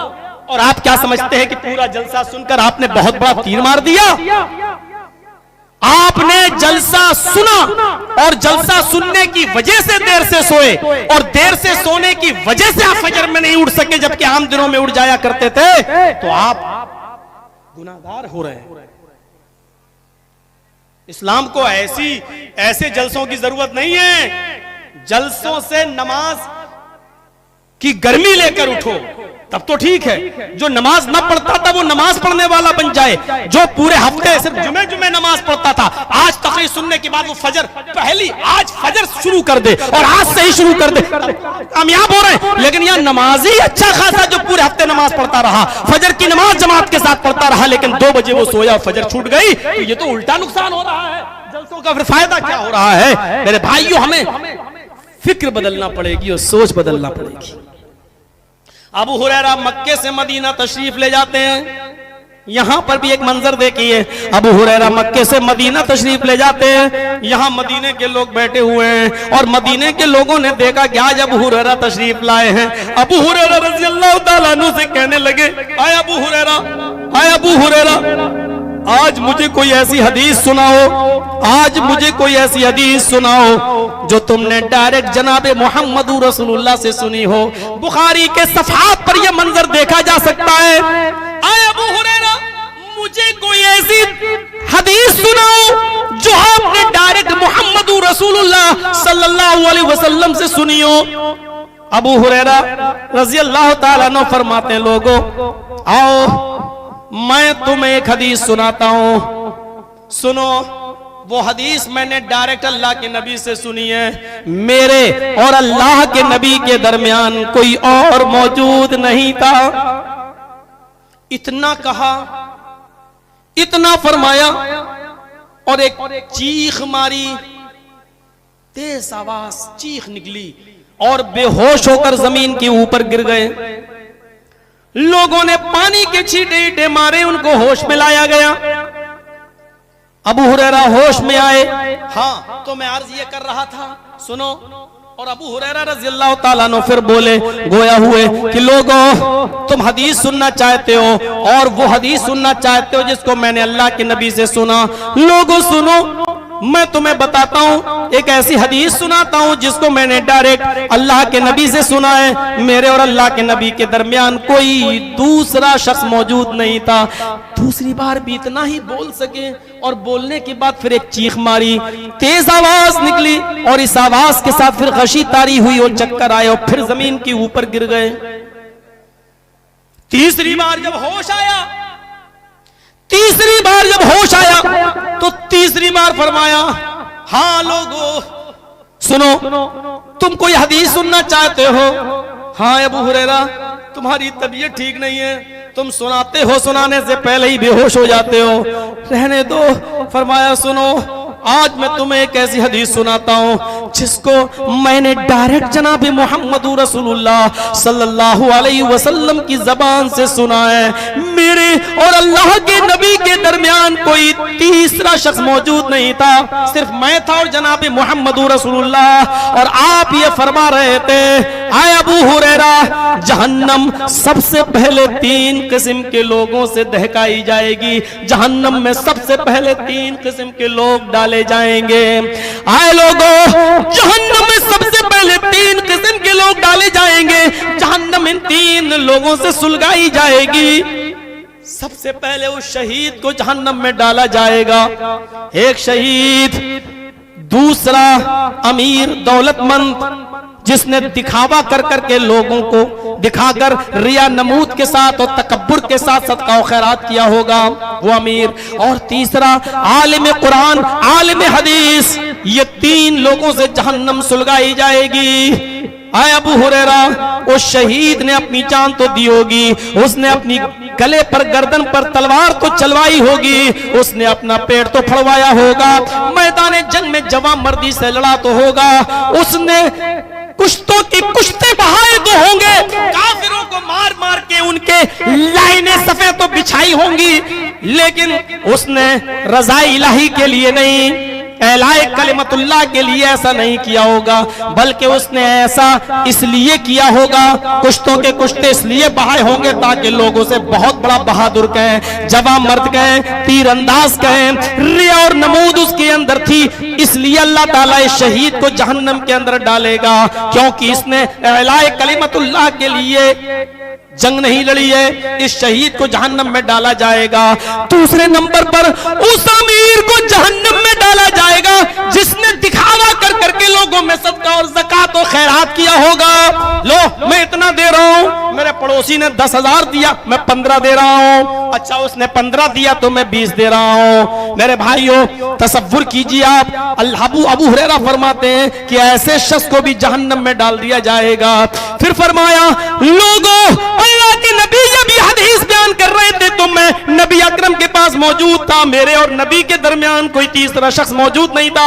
आपने तीसरी चीज फरमाई, आलिम कुरान आलिम हदीस को जहन्नम में डाला जाएगा, इसलिए कि उसने लोगों को दिखाने के लिए और अपना अपना फन लोगों पर जाहिर करने के लिए तकब्बुर के साथ उसने लोगों को प्रचार किया होगा, दावत और तबलीग की होगी। इसलिए नहीं कि लोग बाअमल बन जाएं, इसलिए नहीं कि अल्लाह की हम मुझे इस दावत और तबलीग का सवाब दिया जाए, बल्कि इसलिए कि लोग उसे बहुत बड़ा मुकर्रिर कहें, बहुत बड़ा खतीब कहें, बहुत बड़ा राइटर कहें, मुसन्निफ कहें, बहुत बड़ा मुदर्रिस कहें। इसलिए ये रिया नमूद उसके अंदर आई, इसलिए वो जहन्नम में डाला जाएगा। और मैं बार बार बेहोश होकर जमीन के ऊपर इसलिए गिर रहा हूं कि तुम लोगों में सबसे ज्यादा नबी से हदीस के मुतालिक सवाल जवाब मैं ही करता हूं और नबी की हदीसें मैं ही पहुंचाता हूं। लोगों, मुझे डर लगता है कि कहीं अबू हुरैरा भी कयामत के दिन उसी सफ में खड़ा ना कर दिए जाएं, मुझसे भी उसी सफ में खड़ा ना कर दिया जाए। अल्लाह ताला मेरे दिल के अंदर भी रिया नमूद पैदा ना फरमा दे। मेरे भाइयों, जब तीसरी मर्तबा अबू हुरैरा रज़ियल्लाहु ताला अन्हु ने ये जुमले अदा किए, तो फिर यहां जुमले अदा करने के बाद फिर एक चीख मारी और तीसरी बार भी बेहोश होकर जमीन के ऊपर गिर गए। ये कौन सी चीज थी? हो गई तबलीग। एक हदीस सुनाई अबू हुरैरा ने, पूरे मजमे ने उसी एक तकरीर को सुन लिया, एक हदीस को सुन लिया। ये नौटंकियां, ये ड्रामे हमारे यहां होते हैं। फजर तक जलसे चलेंगे, 2 बजे तक चलेंगे, 1 बजे तक चलेगा, 3 घंटा बोलिएगा, 2 घंटा बोलिएगा, 4 घंटा बोलिएगा, ये हमारे यहां चलता है। वहां ना कोई प्रेशर था, ना कोई दबाव था, वहां था तो इखलास था। बोलने वाला भी मुखलिस था और सुनने वाले भी मुखलिस थे। और तसव्वुर कीजिए कि अबू हुरैरा रज़ियल्लाहु ताला अन्हु, नऊज़ु बिल्लाह, यहाँ बैठे हुए जितने मुसलमान हैं, क्या ये तसव्वुर कर सकते हैं कि अबू हुरैरा के अंदर भी तकब्बुर आ सकता है? क्या वो भी घमंड में सबसे ज्यादा हदीसें उन्होंने सुनाई, उनको तकब्बुर था? नऊज़ु बिल्लाह, हमारी जबान कट के गिर जाए अगर अबू हुरैरा रज़ियल्लाहु ताला अन्हु के बारे में हम ऐसा जानबूझकर सोच भी लें। लेकिन फिक्र आखिरत क्या थी, डर क्या था और आखिरत का तसव्वुर क्या था? लोगों, तो मैं सबसे ज्यादा हदीसों को बयान करने वाला मैं ही हूँ, हदीसों को पूछने वाला मैं हूँ, नबी अकरम से सवाल जवाब करने वाला मैं हूँ, और सवाल जवाब करके मैं ही तुमको सबसे पहले बताता हूँ। मुझे डर लगता है कहीं उस सफ में मुझे खड़ा न कर दिया जाए। ऐसा ना हो कि अल्लाह ताला कयामत के दिन ये ना कह दे कि अबू हुरैरा तूने सबसे ज्यादा इसलिए बयान की हदीसें कि ताकि लोग तुझे बहुत बड़ा हदीसों का बयान करने वाला कह जाओ जहन्नम के अंदर। तीसरी बार चीख मारते हैं और बेहोश होकर जमीन के ऊपर गिर जाते हैं। सहाबा का कि फिक्र आखिरत ये, और हदीस बयान करने से पहले उन्होंने एक मंजर ये बांधा। और इन वाकयात की रोशनी में हम कहां खड़े हैं? हम नहीं कह रहे हैं कि हम वैसा बन पाएंगे, लेकिन हम ये तो सोचें कि इन वाकयात की रोशनी में हम कहां खड़े हैं और कैसे लग रहे हैं। हमारे अंदर कितनी फिक्र आखिरत है, कितनी फिक्र आखिरत। जो सूरत हाल है आप देखिए, फिक्र आखिरत कहां है, क्या है? उलमा के सामने बीड़ियां पी जाने लगे, सिगरेट पी जाने लगे, और जब पूछा जाए कि भाई बड़े बड़े उलमा यहां बैठे हैं और तुम बड़ी बेअदबी कर रहे हो, तो आप बीड़ी भी पीते जाए और हंस के कहें कि बड़े बड़े मौलवी भी पीते हैं, हमने पी लिया तो क्या है? ये आपका जवाब रॉन्ग है। आपने मॉडल या आइडियल उलमा को बनाया है। इस्लाम शुरू से कह रहा है कि उलमा आइडियल नहीं होते हैं, उलमा नमूना नहीं होते हैं। उलमा जो बयान कर रहे हैं किताब और सुन्नत की रोशनी में, उनको देखो। डॉक्टर जाकिर नाइक बार बार एक ही पैगाम देते रहे कि मुसलमानों को देखना है, अगर इस्लाम को देखना है तो मुसलमानों को मत देखो, कुरान और हदीस देखो, कुरान देखो, हदीस देखो। कुरान पढ़ोगे और हदीस समझोगे तो समझ में आएगा कि इस्लाम क्या है। मुसलमानों के हालात पर नजर डालोगे और इस्लाम को समझने के लिए मुसलमानों को देखोगे तो तुम कभी भी इस्लाम की सदाकत तक नहीं पहुंच पाओगे। बकौल उस राइटर के जिसने पूरी दुनिया घूमी, जिसने पूरी दुनिया घूमी और पूरी दुनिया घूमने के बाद वो इस नतीजे पर पहुंचता है, उसने कहा मैंने इस्लाम का मुताला किया, यहूदियत का किया, ईसाइयत का किया, दुनिया में बड़े बड़े जितने मज़ाहिब है मैंने हर मजहब की स्टडी की। मैंने 35 साल मुताले में लगा दिया, अदियान का मुताला करने में सर्फ कर दिया, और अदियान का मुताला करने के बाद, मज़ाहिब का मुताला करने के बाद जब मैंने दुनिया की सैर की तो मैं इस नतीजे पे पहुंचा कि अगर कोई मुझसे ये कहे कि बताओ दुनिया का सबसे अच्छा मजहब कौन है, तो मैं कहूंगा कि वो इस्लाम है,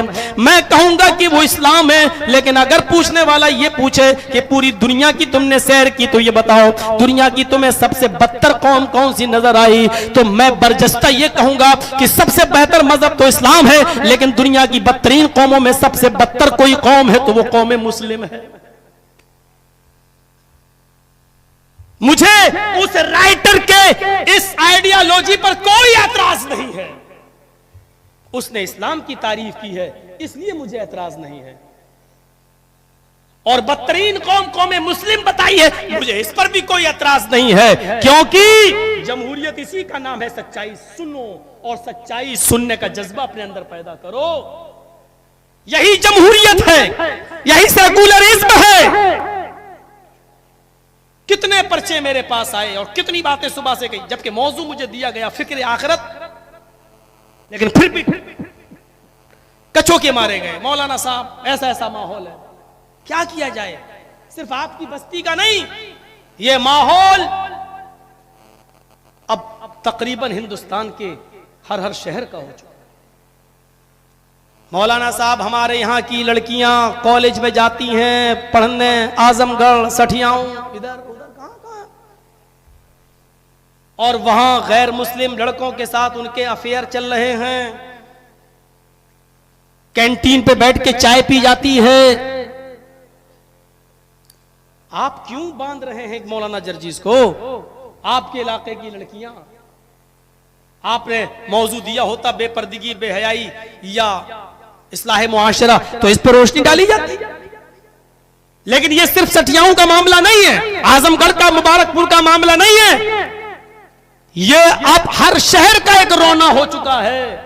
मीडिया देखिए, आप सोशल मीडिया पे जाइए, बाकायदा प्लानिंग हो चुकी है कि इनके इतने इतने घरों की लड़कियों को अपने घर की बहू बनाना है। आप बैठे हैं, आप सोच रहे हैं ये दिन तो देखना थे, और क्यों नहीं देखेंगे? को एजुकेशन के जो नुकसानात मोहम्मद रसूलुल्लाह ने 1400 साल पहले बता दिए थे, आप कैसे आंख बंद करके बैठे रह सकते हैं? ये चीज तो इमाम कायनात ने 1400 साल पहले बता दी थी। ला यखलु अन्ना रजुलुन बिइम्रातिन, कोई भी मर्द किसी औरत के साथ अकेले तन्हाई में न गुफ्तगू करे और अकेले में न जाए। कोई लड़की घर से अकेले घर के दरवाजे को बाहर क्रॉस न करे, उसके साथ महरिम हो, शौहर हो या भाई हो या मां बहन हो, अकेली वो सफर नहीं कर सकती है। यहां तो बाकायदा हमारी लड़कियां उन स्कूलों में और कॉलेजों में पढ़ रही हैं जहां लड़के और लड़कियां बैठकर एक साथ तालीम हासिल कर रहे हैं, और बाप अपनी बेटियों के हाथ में जब मोबाइल देगा, एंड्रॉइड मोबाइल देगा, फेसबुक और मैसेंजर और व्हाट्सएप चलाने वाला मोबाइल देगा, तो ये दिन तो आप देखेंगे और देखना पड़ेगा, क्योंकि इन दिनों की पेशीन गोई मोहम्मद रसूलुल्लाह ने 1400 साल पहले कर दी थी। कहां खड़े हैं हम और किस जगह खड़े हैं? ऐसी स्कूलों में और ऐसी यूनिवर्सिटियों में पढ़ने वाली लड़कियां मुजरिम नहीं हैं, उनको ऐसी यूनिवर्सिटी में पढ़ाने वाले माँ बाप भी मुजरिम हैं और वो भाई भी मुजरिम हैं और बराबर के जुर्म में शरीक हैं। इनको नजरअंदाज नहीं किया जा सकता है। वो नस्लें कहां से पैदा हो? मुअत्ता पढ़ी है इमाम मालिक की, एक सहाबिया के घर में जब बच्चा पैदा होता है, वो जब पेशाब करता था तो उसकी मां उसकी शर्मगाह पर पानी का बर्तन डाल दिया करती थी। वो बच्चा जब पहला दिन हुआ, अपने पैरों के बल चलने के लायक हुआ, और पहला दिन था चलने का, पहला दिन था, उस बच्चे को जब पेशाब लगा तो उसने छोटा सा पानी का मिट्टी का बर्तन लिया और ऐसे ही उठाया। वो छोटा सा बच्चा पानी का छोटा सा बर्तन ही उठा पाएगा, उसने पानी उसमें लिया और अपने आप जाने लगा। उसकी माँ उसको देख रही है, उस बच्चे ने जैसा तैसा पेशाब करना चाह कर लिया और पानी वैसे ही अपने शर्मगाह पे डालने लगा जैसे उसकी माँ डालती थी। माँ ये मंजर देखकर मुस्कुरा रही है। मेरे भाइयों, माँ अपने आप को कामयाब समझ रही है कि मैं अपने मकसद में कामयाब हो गई, मैं जो तरबियत देना चाहती थी वो मैंने तरबियत दे दी। अब ये मेरा बच्चा जब बड़ा होगा तो अब इसको ये कहने की जरूरत नहीं कि बेटे पानी लेकर इस्तिंजा करने जाओ, ये बच्चा खुद पानी लेकर अब इस्तिंजा जाने लगा तो बड़ा होगा यही दिमाग उस पे उसके बैठेगा। और बचपन में पढ़ाई हुई चीजें और सिखाई हुई चीजें बच्चों के जहन पर ऐसे नक्श हो जाती हैं जो मिटने का नाम नहीं लेती हैं।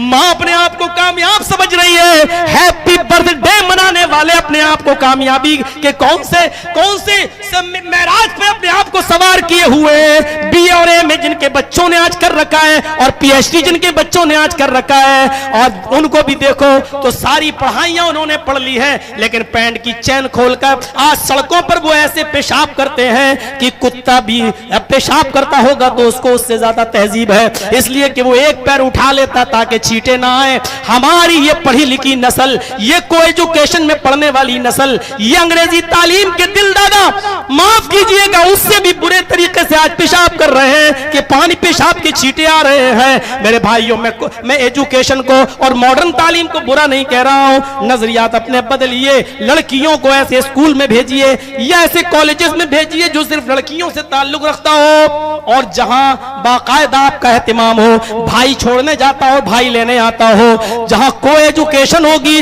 लड़के लड़कियां एक साथ बैठ कर आए, तो ऐसा हो ही नहीं सकता है कि आप ये तसव्वुर कर लें कि मेरी बहन बिल्कुल ठीक, मेरी बेटी बिल्कुल ठीक। गौर करो मेरे भाइयों, हजरत आयशा सिद्दीका की जिनकी पाक दामनी का एतराफ अर्श वाले ने किया है और सूरह नूर में जिनकी बरात और पाक दामनी पर 18 आयतें नाजिल की हैं, हजरत आयशा भी इस इल्जाम से नहीं बच सकी हैं, तो हमारी और आपकी बेटियां कौन होती हैं और किस खेत की मूली है? मेरे भाइयों, हम तसव्वुर करें कि हमारी बेटियों पर आज क्यों नहीं आएगी, हम क्यों नहीं तसव्वुर करते हैं और हम क्यों नहीं चलते हजरत आयशा की सीरत तैयबा की तरफ। हमारी माँ और बहनों के लिए और बेटियों के लिए तो आयशा सिद्दीका की जिंदगी आइडियल है और मॉडल और नमूना है, क्यों नहीं?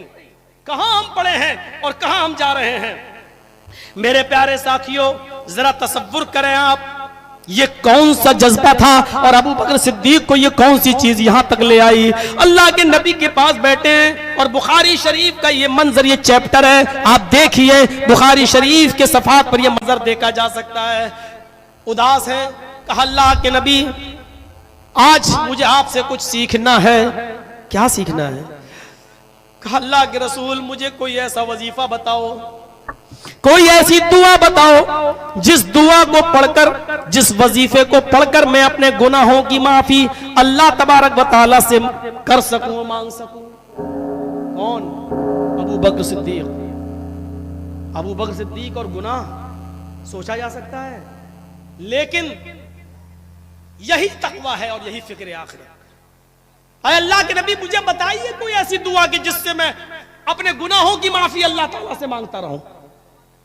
अल्लाह के नबी ने ये नहीं कहा क्या है अबू बकर तुम तो जन्नती हो, तुम्हें गुनाहों की माफी मांगने की क्या जरूरत, जबकि जन्नत में जाने का सर्टिफिकेट मौजूद है। अभी मुझसे पेशरू खतीब ने अशरे मुबशरा को जिनको जन्नत में जाने की बशारत सुनाई, उसमें अबू बकर सिद्दीक भी शामिल है। मेरे भाइयों, अबू बकर सिद्दीक भी जन्नती, लेकिन अल्लाह के नबी ने यह नहीं फरमाया अय अबू बकर तुम तो जन्नती हो, तुम्हें गुनाहों से माफी मांगने की क्या जरूरत है। ये एक मुअल्लिम का काम होता है, एक शागिर्द का काम क्या है? अय अल्लाह के नबी मुझे कोई ऐसी दुआ बताइए जिस दुआ को पढ़कर मैं अपने गुनाहों की माफी अल्लाह तबारक व तआला से मांगता रहूं, करता रहूं। और अल्लाह के नबी सल्लल्लाहु अलैहि वसल्लम ये नहीं कह रहे अय अबू बकर तुम तो जन्नती हो, बख्शे बख्शाए हो, तुम्हें क्या जरूरत है, बल्कि आपने एक दुआ सिखलाई। अबू बकर बयान करते हैं अल्लामनी रसूलुल्लाही सल्लल्लाहु अलैहि वसल्लम दुआअन, अल्लाह के नबी ने मुझे एक दुआ सिखलाई और फरमाया अय अबू बकर तुम इस दुआ को पढ़ते रहा करो, अल्लाहुम्मा इन्नी ज़लमतु नफ्सी ज़ुल्मन कसीरा वला यग़फिरुज़्ज़ुनूबा इल्ला अंत फ़ग़फ़िरली मग़फ़िरतम मिन इंदिका वरहमनी इन्नका अंतल गफूरुर रहीम। बुखारी के सफ़हात पर यह हदीस देखी जा सकती है। अल्लाह के नबी सल्लल्लाहु अलैहि वसल्लम फरमाते हैं अबू बकर तुम इस दुआ को अपना वजीफा बना लो, इस दुआ को पढ़कर अपने गुनाहों की माफी मांगो।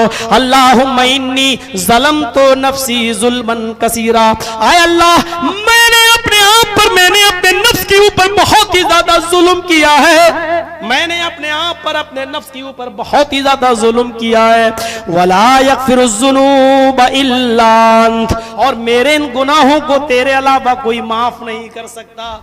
जुनूब इस्तेमाल हुआ है, वला यगफिरुज़्ज़ुनूब इल्ला अंत। आय अल्लाह, मैंने अपने नफ्स पर बहुत ही ज्यादा जुल्म किया है और मेरे इन गुनाहों को तेरे अलावा कोई माफ नहीं कर सकता। वला यगफिरुज़्ज़ुनूब इल्ला अंत, तेरे अलावा कोई माफ नहीं कर सकता। अबू बकर सिद्दीक से गुनाह, कौन अकीदा रखेगा कि अबू बकर से गुनाह होंगे? लेकिन नबी अकरम फिर भी सिखला रहे हैं, मांगो। ये हमारे और आपके लिए पैगाम है कि जब अबू बकर सिद्दीक, जिनसे गुनाहों का इम्कान नहीं है, जब वो अपने गुनाहों की माफी ना करता, गुनाहों पर माफी मांग सकते हैं और तौबा कर सकते हैं, तो फिर हमें और आपको अपने गुनाहों पर कितनी तौबा करनी चाहिए।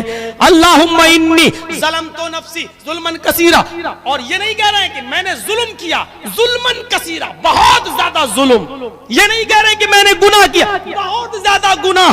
वला यगफिरुज़्ज़ुनूब, और ज़म की जमा ज़ुनूब, मेरे गुनाहों को तेरे अलावा कोई माफ नहीं कर सकता। कौन माफ करेगा? वला यगफिरुज़्ज़ुनूब इल्ला अंत, सिर्फ तू ही माफ कर सकता है। फगफिर ली मगफिरतम मिन इंदिक, अपने रहमो करम से अल्लाह तू मुझे माफ कर दे। ये नहीं कह रहे मेरी नमाजों के एवज बख्श दे, मेरे रोजों के बदले में बख्श दे, मैंने इतने हज किए उसके बदले में बख्श दे, मैंने इतनी इबादत की, अल्लाह मेरी इबादत के बदले में। किसी की इबादत क्या इतनी ज्यादा है कि अल्लाह के एहसान को अदा कर दे?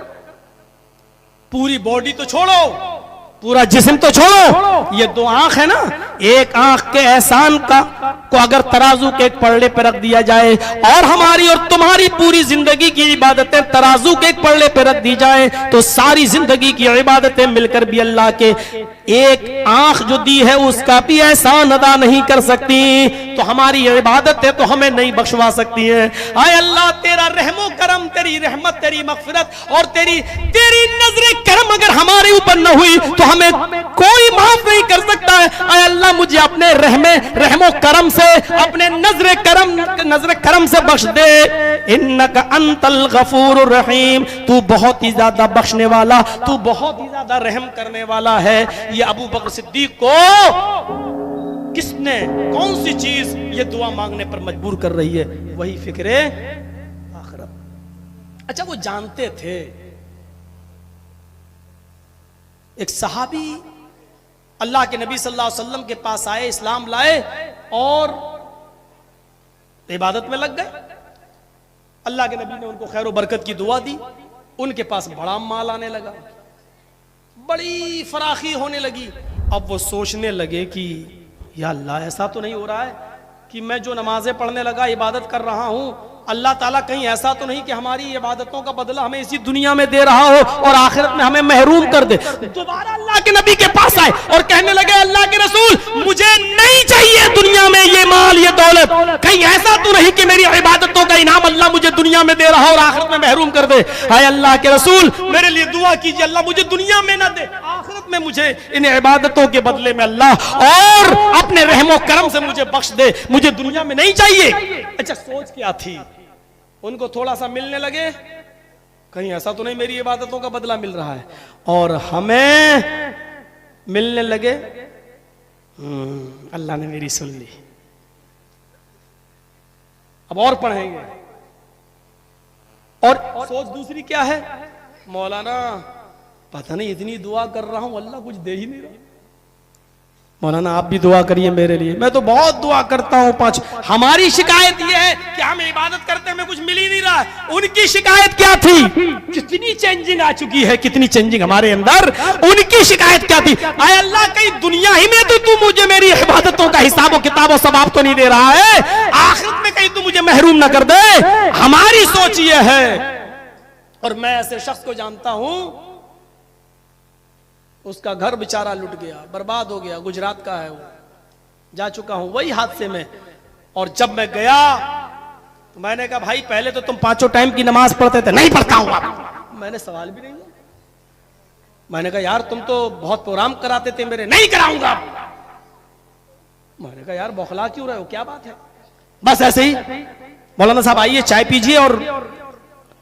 और उसने, अल्लाह उसको माफ करे, उसने कहा कि अब ये अल्लाह वल्लाह की बातें स्टेज पे करना हमारे पास मत करना।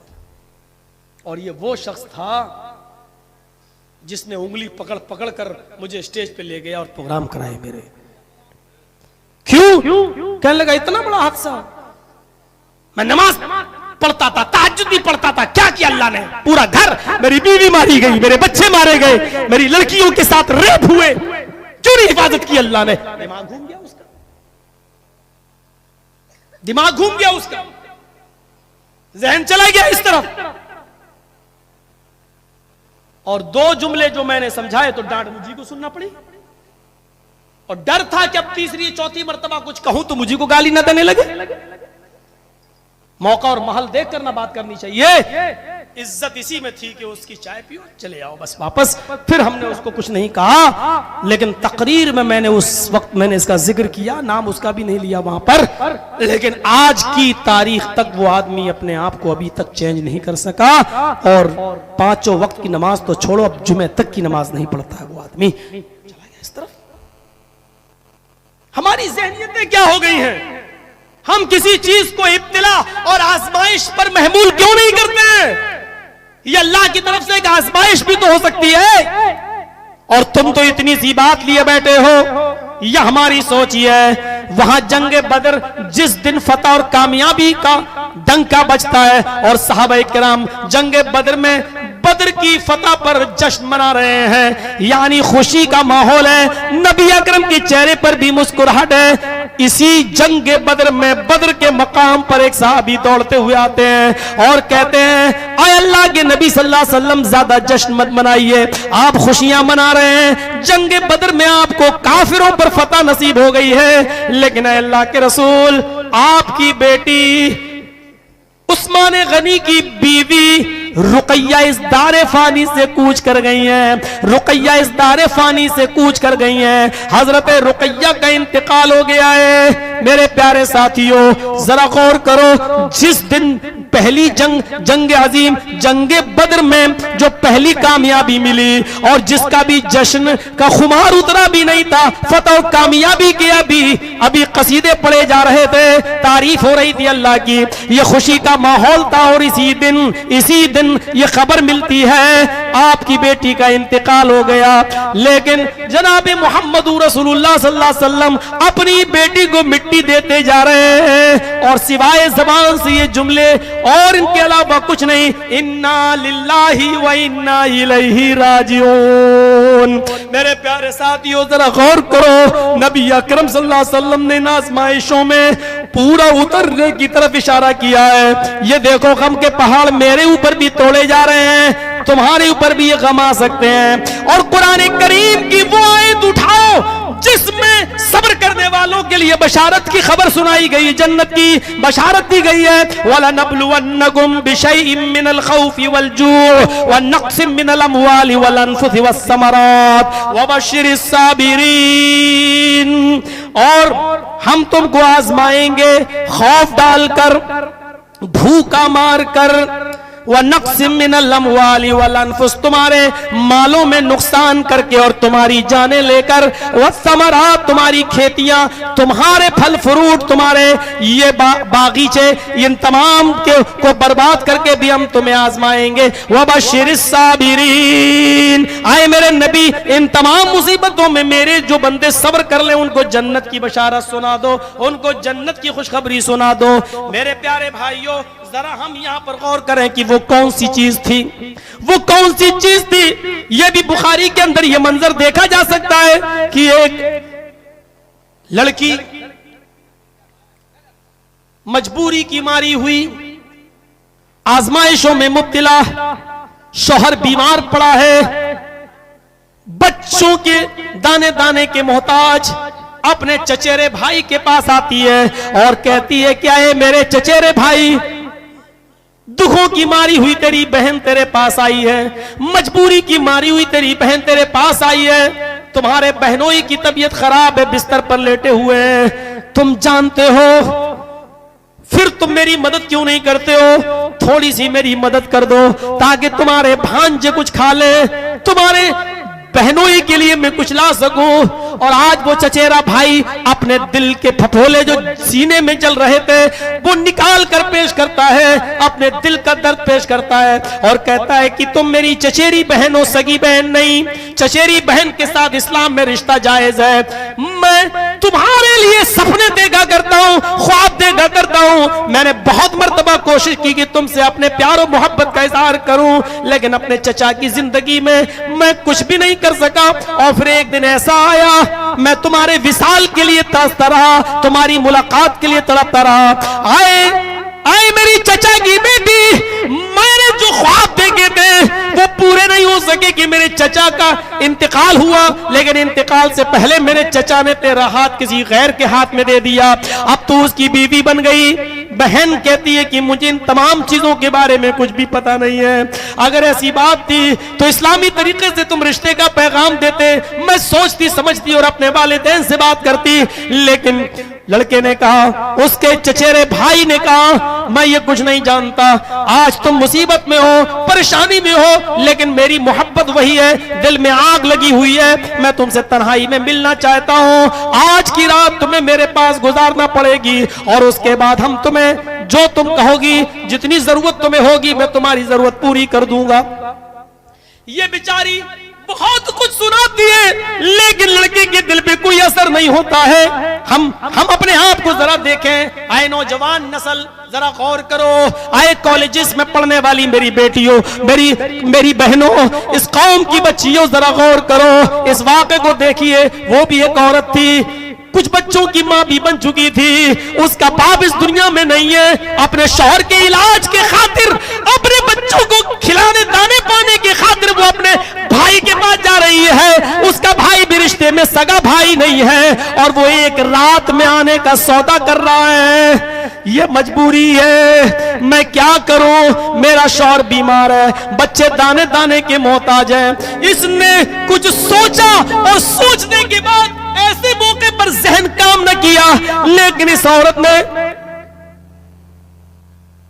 मुस्बत अंदाज में जवाब दे दिया।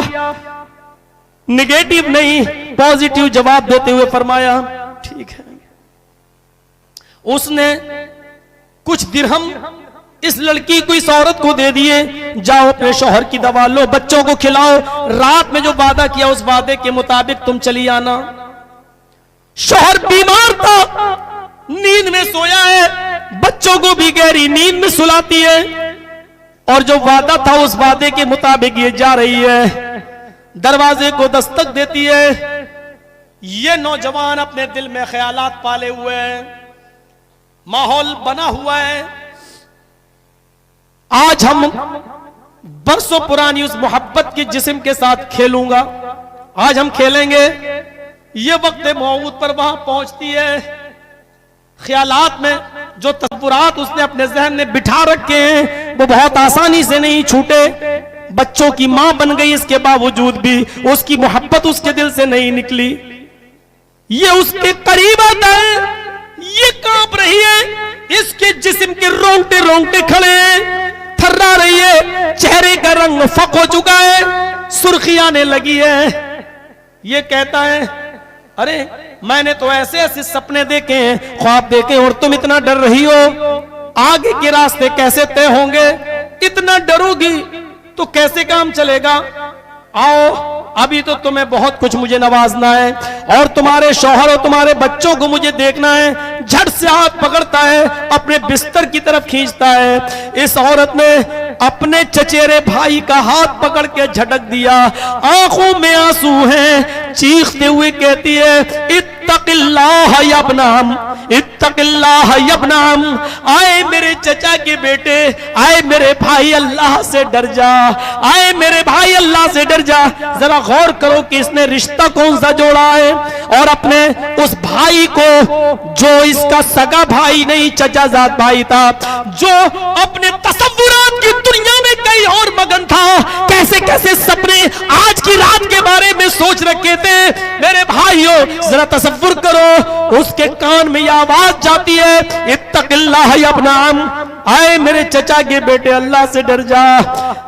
तेरी इस बहन ने, अल्लाह की इस बंदी ने आज तक किसी गैर मर्द की तरफ नजर उठा के नहीं देखी है। आज पहला तू वो शख्स है जो मेरे हाथ तक पहुंच गया है, जो मेरे कलाई तक पहुंच गया है, जो मुझे नजरें फाड़ के देख रहा है। मेरे शौहर की और मेरे बच्चों की मजबूरी मुझे यहाँ खींच के ले आई, लेकिन उस मोहर को तोड़ने की कोशिश मत कर जो अल्लाह ने तेरे लिए हलाल नहीं की है। कब्र के फरिश्ते क्या अजाब देंगे, और कब्र के अजाब का तसव्वुर कर, जहन्नम की जासूस तपिश का मंजर अपने दिमाग में बिठा।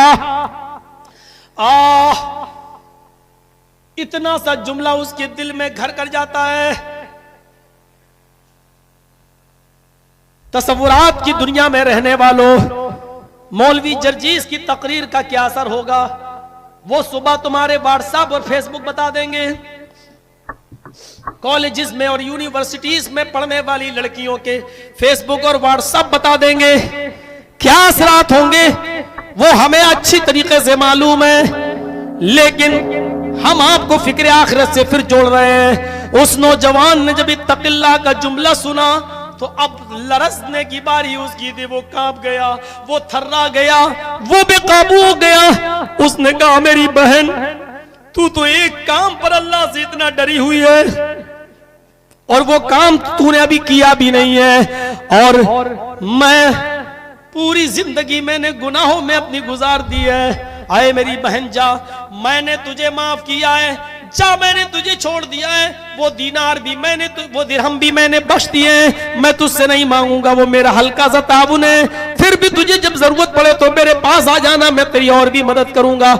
इसके बाद वो औरत जाने लगी।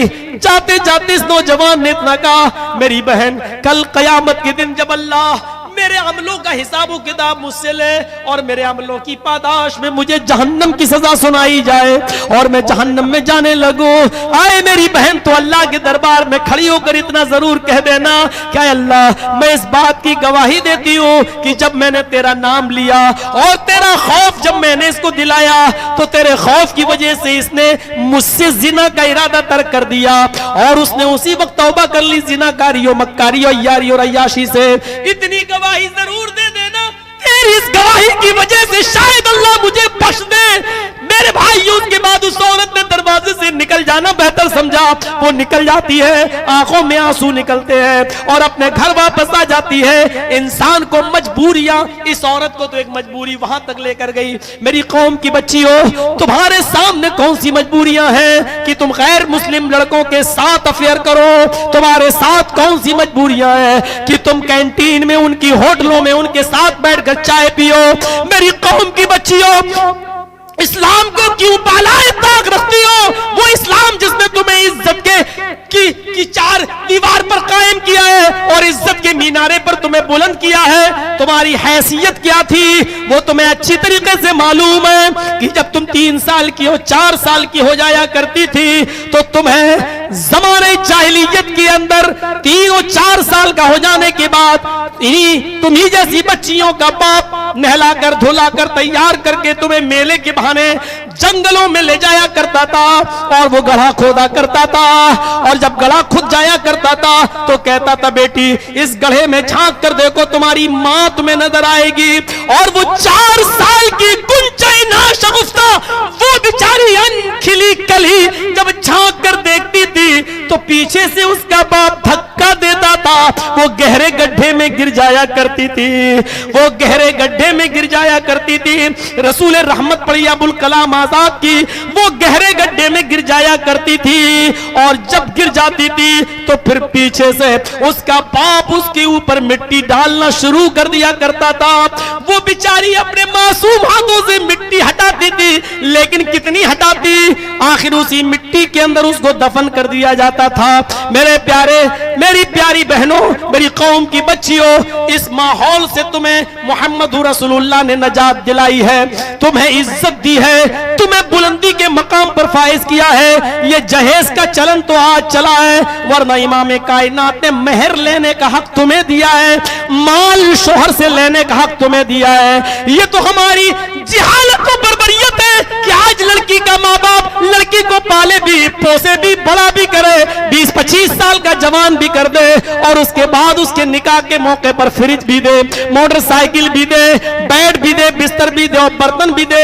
ये जमाने जाहिलियत की तमाम चीजें हिंदुमाना रस्म और रवाज से चली आ रही हैं। इस्लाम ने तो हक तुम्हें दिया है कि तुम अपने शौहर को उस वक्त तक अपना पर्सनल हक नहीं दे सकती हो जब तक कि तुम्हारा शौहर तुम्हें माल न दे दे, तुम्हें मेहर न दे दे। ये हमारे यहाँ मेहर का सिस्टम है, 2000 रुपए, 5000 रुपए, 10,000 रुपए मेहर मुतय्यन कर लिया और लड़की चली गई। वरना अरब के अंदर लड़कियां शादी के पहले अपने शौहर से कोई मकान मेहर में मांगती हैं, कोठी मांगती हैं और बंगले मांगती हैं। वो ये सोचकर कि कल पता नहीं मेरा शौहर कहीं मुझे तलाक न दे दे और फिर मैं मारी जाऊं, फिर मैं कहीं की न रहूं। एक एक मकान, 2-2 मकान, कोठी, महल उनको मेहर में वो देते हैं अरब के लोग, तब जाकर ये निकाह होता है। इस्लाम ने लड़की वालों को हक दिया है, लड़की को हक दिया है कि माल उसको दिया जाए। लड़के को ये जिम्मेदारी सौंपी है कि बगैर माल दिए हुए तुम्हारी बीवी तुम्हारे ऊपर हलाल नहीं, बगैर मेहर के तुम्हारे ऊपर हलाल नहीं। माल जो लड़कों का हक था वो दें बीवी को, लेकिन आज लड़कियां इतने जुल्मों सितम की शिकार हो गई हैं कि आज उन्हीं को उल्टा उनके माँ बाप को जहेज भी देना पड़ रहा है, माल भी देना पड़ रहा है, और मेहर इस्तिताअत होने के बावजूद भी 2000, 5000, 50,000 और 1 लाख का इस्तिताअत होने के बावजूद भी आज उतना मेहर नहीं दिया जा रहा है। मेरी कौम की बच्चियों, इस्लाम ने तो तुम्हें इज्जत की बुलंदी पर फाइज किया था, लेकिन तुमने खुद अपने आप को इज्जत की बुलंदी से गिरा लिया, तो कोई क्या करे। फिक्र आखिरत से जोड़ता हूं मेरे भाइयों, इस नौजवान लड़के को कौन सी चीज है जो अपने तसव्वुरात और ख्यालात को मिसमार करना पड़ा, जो महल अपने जहन में बना चुका था अपनी चचेरी बहन से रिश्ते का, उस महल को कौन सा बुलडोजर, कौन सा बम ने, किस टाइम बम ने उसको डिस्ट्रॉय कर दिया है, उसको खत्म कर दिया है। इत्तक़िल्लाह, यही फिक्र आखिरत उस आदमी ने कहा। अल्लाह के यहाँ कल ये गवाही दे देना, शायद तेरी गवाही से अल्लाह मुझे बख्श दे। मेरे प्यारे साथियों, जरा तसव्वुर करें, हमारे पास फिक्र आखिरत नहीं है। फिक्र आखिरत अभी निकलेंगे, अरे कहते हैं मौलवी, करते तो मौलवी भी, फिर बात नहीं हो जाएगी। मौलवी को भी अपनी कब्र में सोना है, आपको भी अपनी कब्र में सोना है। मौलवी को अपना हिसाब व किताब देना है, आपको भी अपना हिसाब व किताब देना है। आइए अब मैं एक ऐसे मंजर की तरफ आपको लाना चाहता हूं, एक ऐसे मंजर की तरफ आपको लाना चाहता हूं जिसको अल्लामा शमसुद्दीन ज़हबी ने अपनी किताब किताबुल कबाइर के अंदर नकल किया है। अल्लामा ज़हबी किताबुल कबाइर के अंदर नकल करते हैं कि एक रोशन ज़मीर हबशी, एक रोशन ज़मीर हबशी, हबशी आप जानते हैं अक्सर जो काले कलूटे जिनकी शक्ल सूरत बड़ी ब्लैक कलर की होती है, एक रोशन ज़मीर हबशी एक मस्जिद के अंदर बैठा हुआ है। नबी अकरम उसी मस्जिद के अंदर खुतबा भी दे रहे हैं। दौरान तकरीर रोशन ज़मीर हबशी उसको सुन रहा है, नबी अकरम के लफ्जों को सुन रहा है। अल्लाह के नबी उस मस्जिद के अंदर बैठकर जो खिताब कर रहे हैं, उस खिताब के एक एक लफ्ज को वो गौर से सुनता है। अल्लाह के नबी ने फरमाया, लोगों, जब जहन्नम को 1000 साल तक जलाया गया, मैं फिर फिक्र आखिरत से आपको जोड़ रहा हूं, जहन्नम को जब 1000 साल तक जलाया गया तो जहन्नम सफेद हो गई।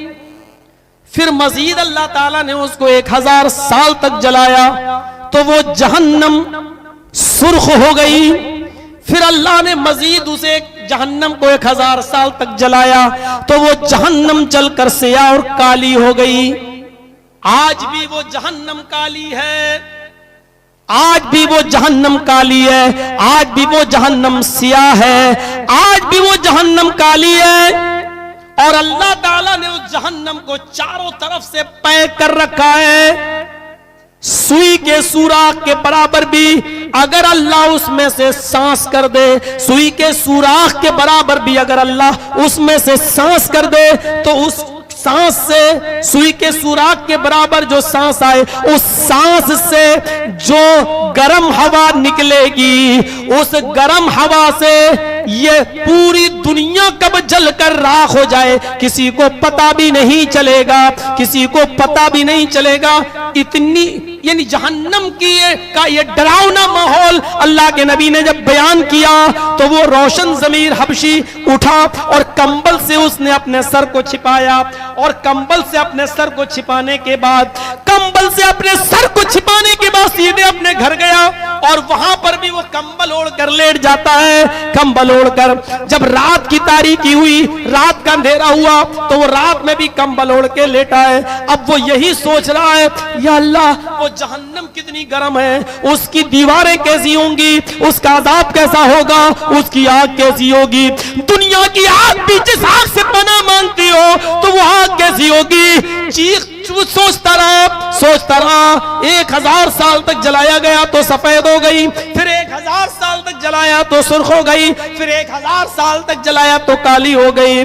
चीख सुनता रहा, सोचता रहा। किताबुल कबायर में अल्लामा ज़हबी नकल करते हैं कि यहीं से उसने सोच कर उसके माइंड में, उसके दिमाग में क्या चीज आई, एक चीख मारी, जोरदार आवाज में चीखा, और चीख में भी उसकी जबान से जो जुमले निकले वो जुमले ये थे, रब्बना स्रिफ अन्ना अज़ाब जहन्नम, रब्बना स्रिफ अन्ना अज़ाब जहन्नम इन्ना अज़ाबहा काना गरामा। इलाहुल आलमीन जहन्नम के अज़ाब को हमसे हटा ले, इलाहुल आलमीन जहन्नम के अज़ाब से हमको नजात अता फरमा कि तेरा अज़ाब बहुत ही ज्यादा चिमटने वाला है, चिपकने वाला है, जहां सोच तपिश उसकी हमको झुलसा देगी। आए अल्लाह जहन्नम का अज़ाब हमसे हटा दे, हमसे दूर कर दे। और ये जोर से बोला, और इसके साथ फिर एक चीख मारी, और जैसी चीख मारी उसकी चीख के साथ उसकी रूह कफ से उनसुरी से परवाज हो गई, और रोशन ज़मीर हबशी का वही इंतकाल हो जाता है। शमसुद्दीन ज़हबी जैसी शख्सियत इस वाक़े को नकल कर रही है, उस शख्स का वहां पर इंतकाल हो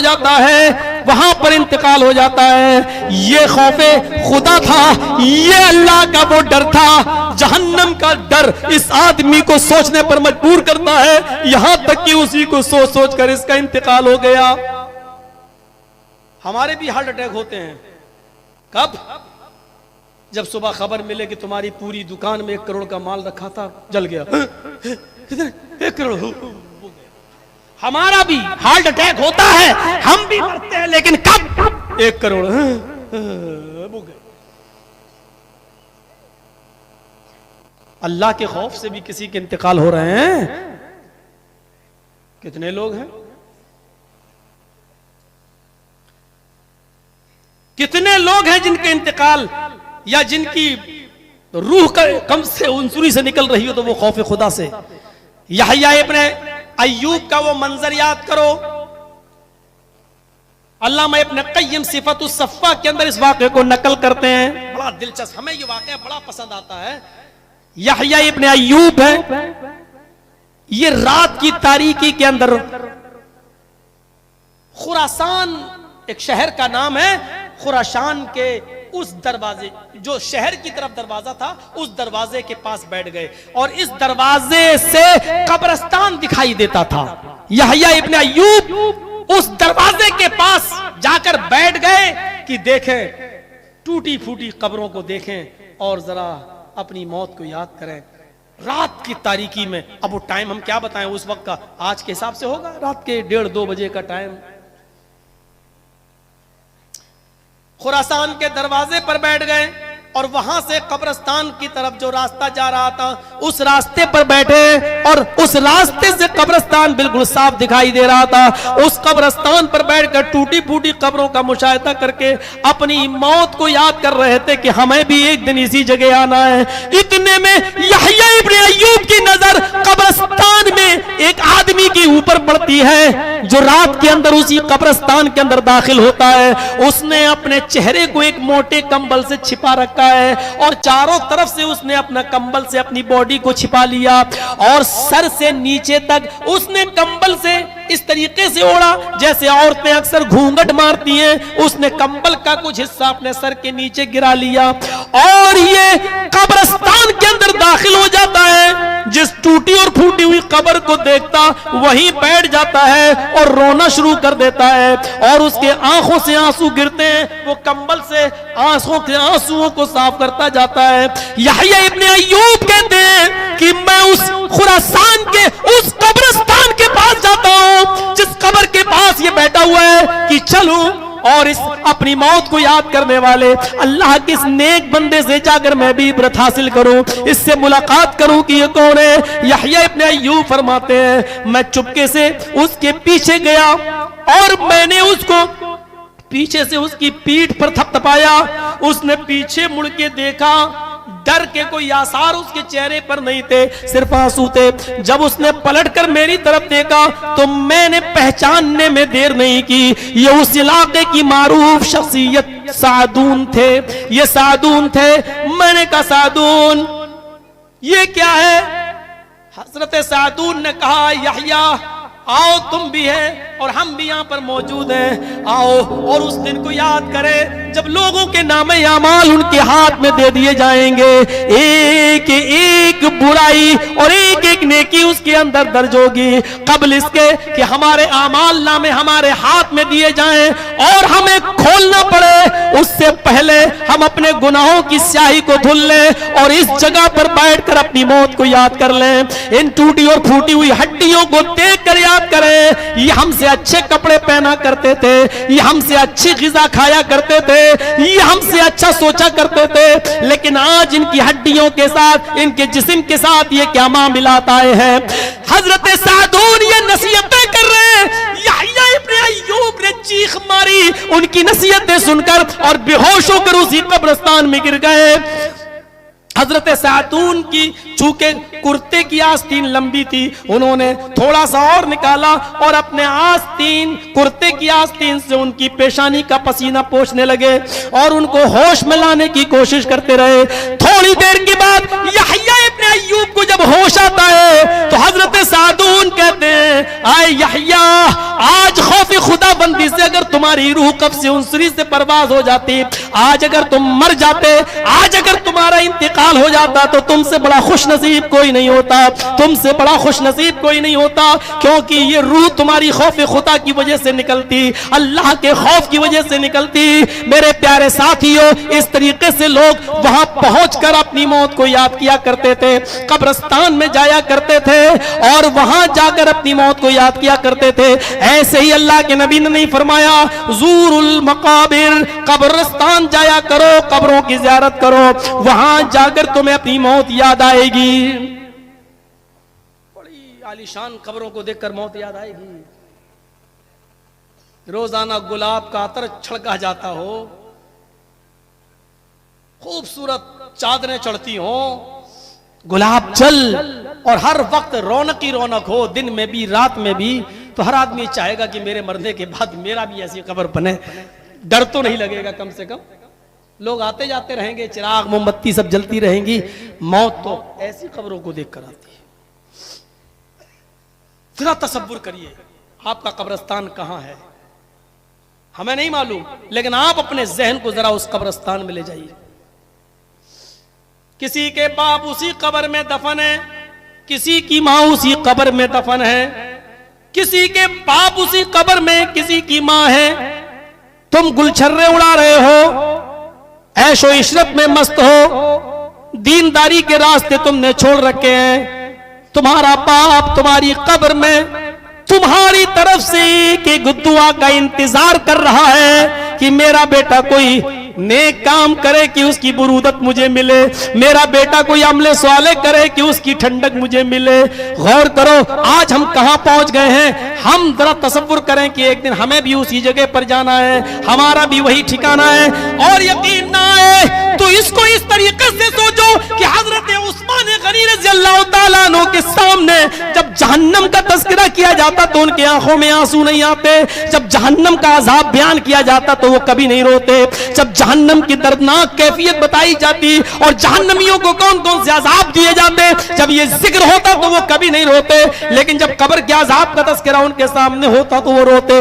लोगों ने पूछा आए उस्मान ये क्या बात है, कब्र का दर्दनाक जहन्नम का दर्दनाक अज़ाब जब सुनाया जाता तो तुम नहीं रोते, आपकी आंखों में कभी आंसू नहीं देखे गए, और कब्र के अज़ाब का जिक्र किया जाता तो तुम रोते हो, आखिर आंखों में आंसू आ जाते हैं। तो उस्मान गनी ने जो जवाब दिया वो उनकी फिक्र आखिरत को जगाता है। क्या है, लोगों मैं कब्र के अज़ाब को सुनकर इसलिए रोता हूं क्योंकि कब्र आखिरत की मंजिलों में से पहली मंजिल है, आखिरत की मनाजिल में से पहली मंजिल है। इस मंजिल में मंजिलों में कामयाब हो जाएगा, और जो इस मंजिल में टूट गया, इस मंजिल में फेल हो गया, इस मंजिल में नाकाम हो गया, तो फिर आखिरत की सारी मंजिलों में वो नाकाम होता चला जाएगा। इसलिए मैं रोता हूं, ये पहली मंजिल है, पहली मंजिल।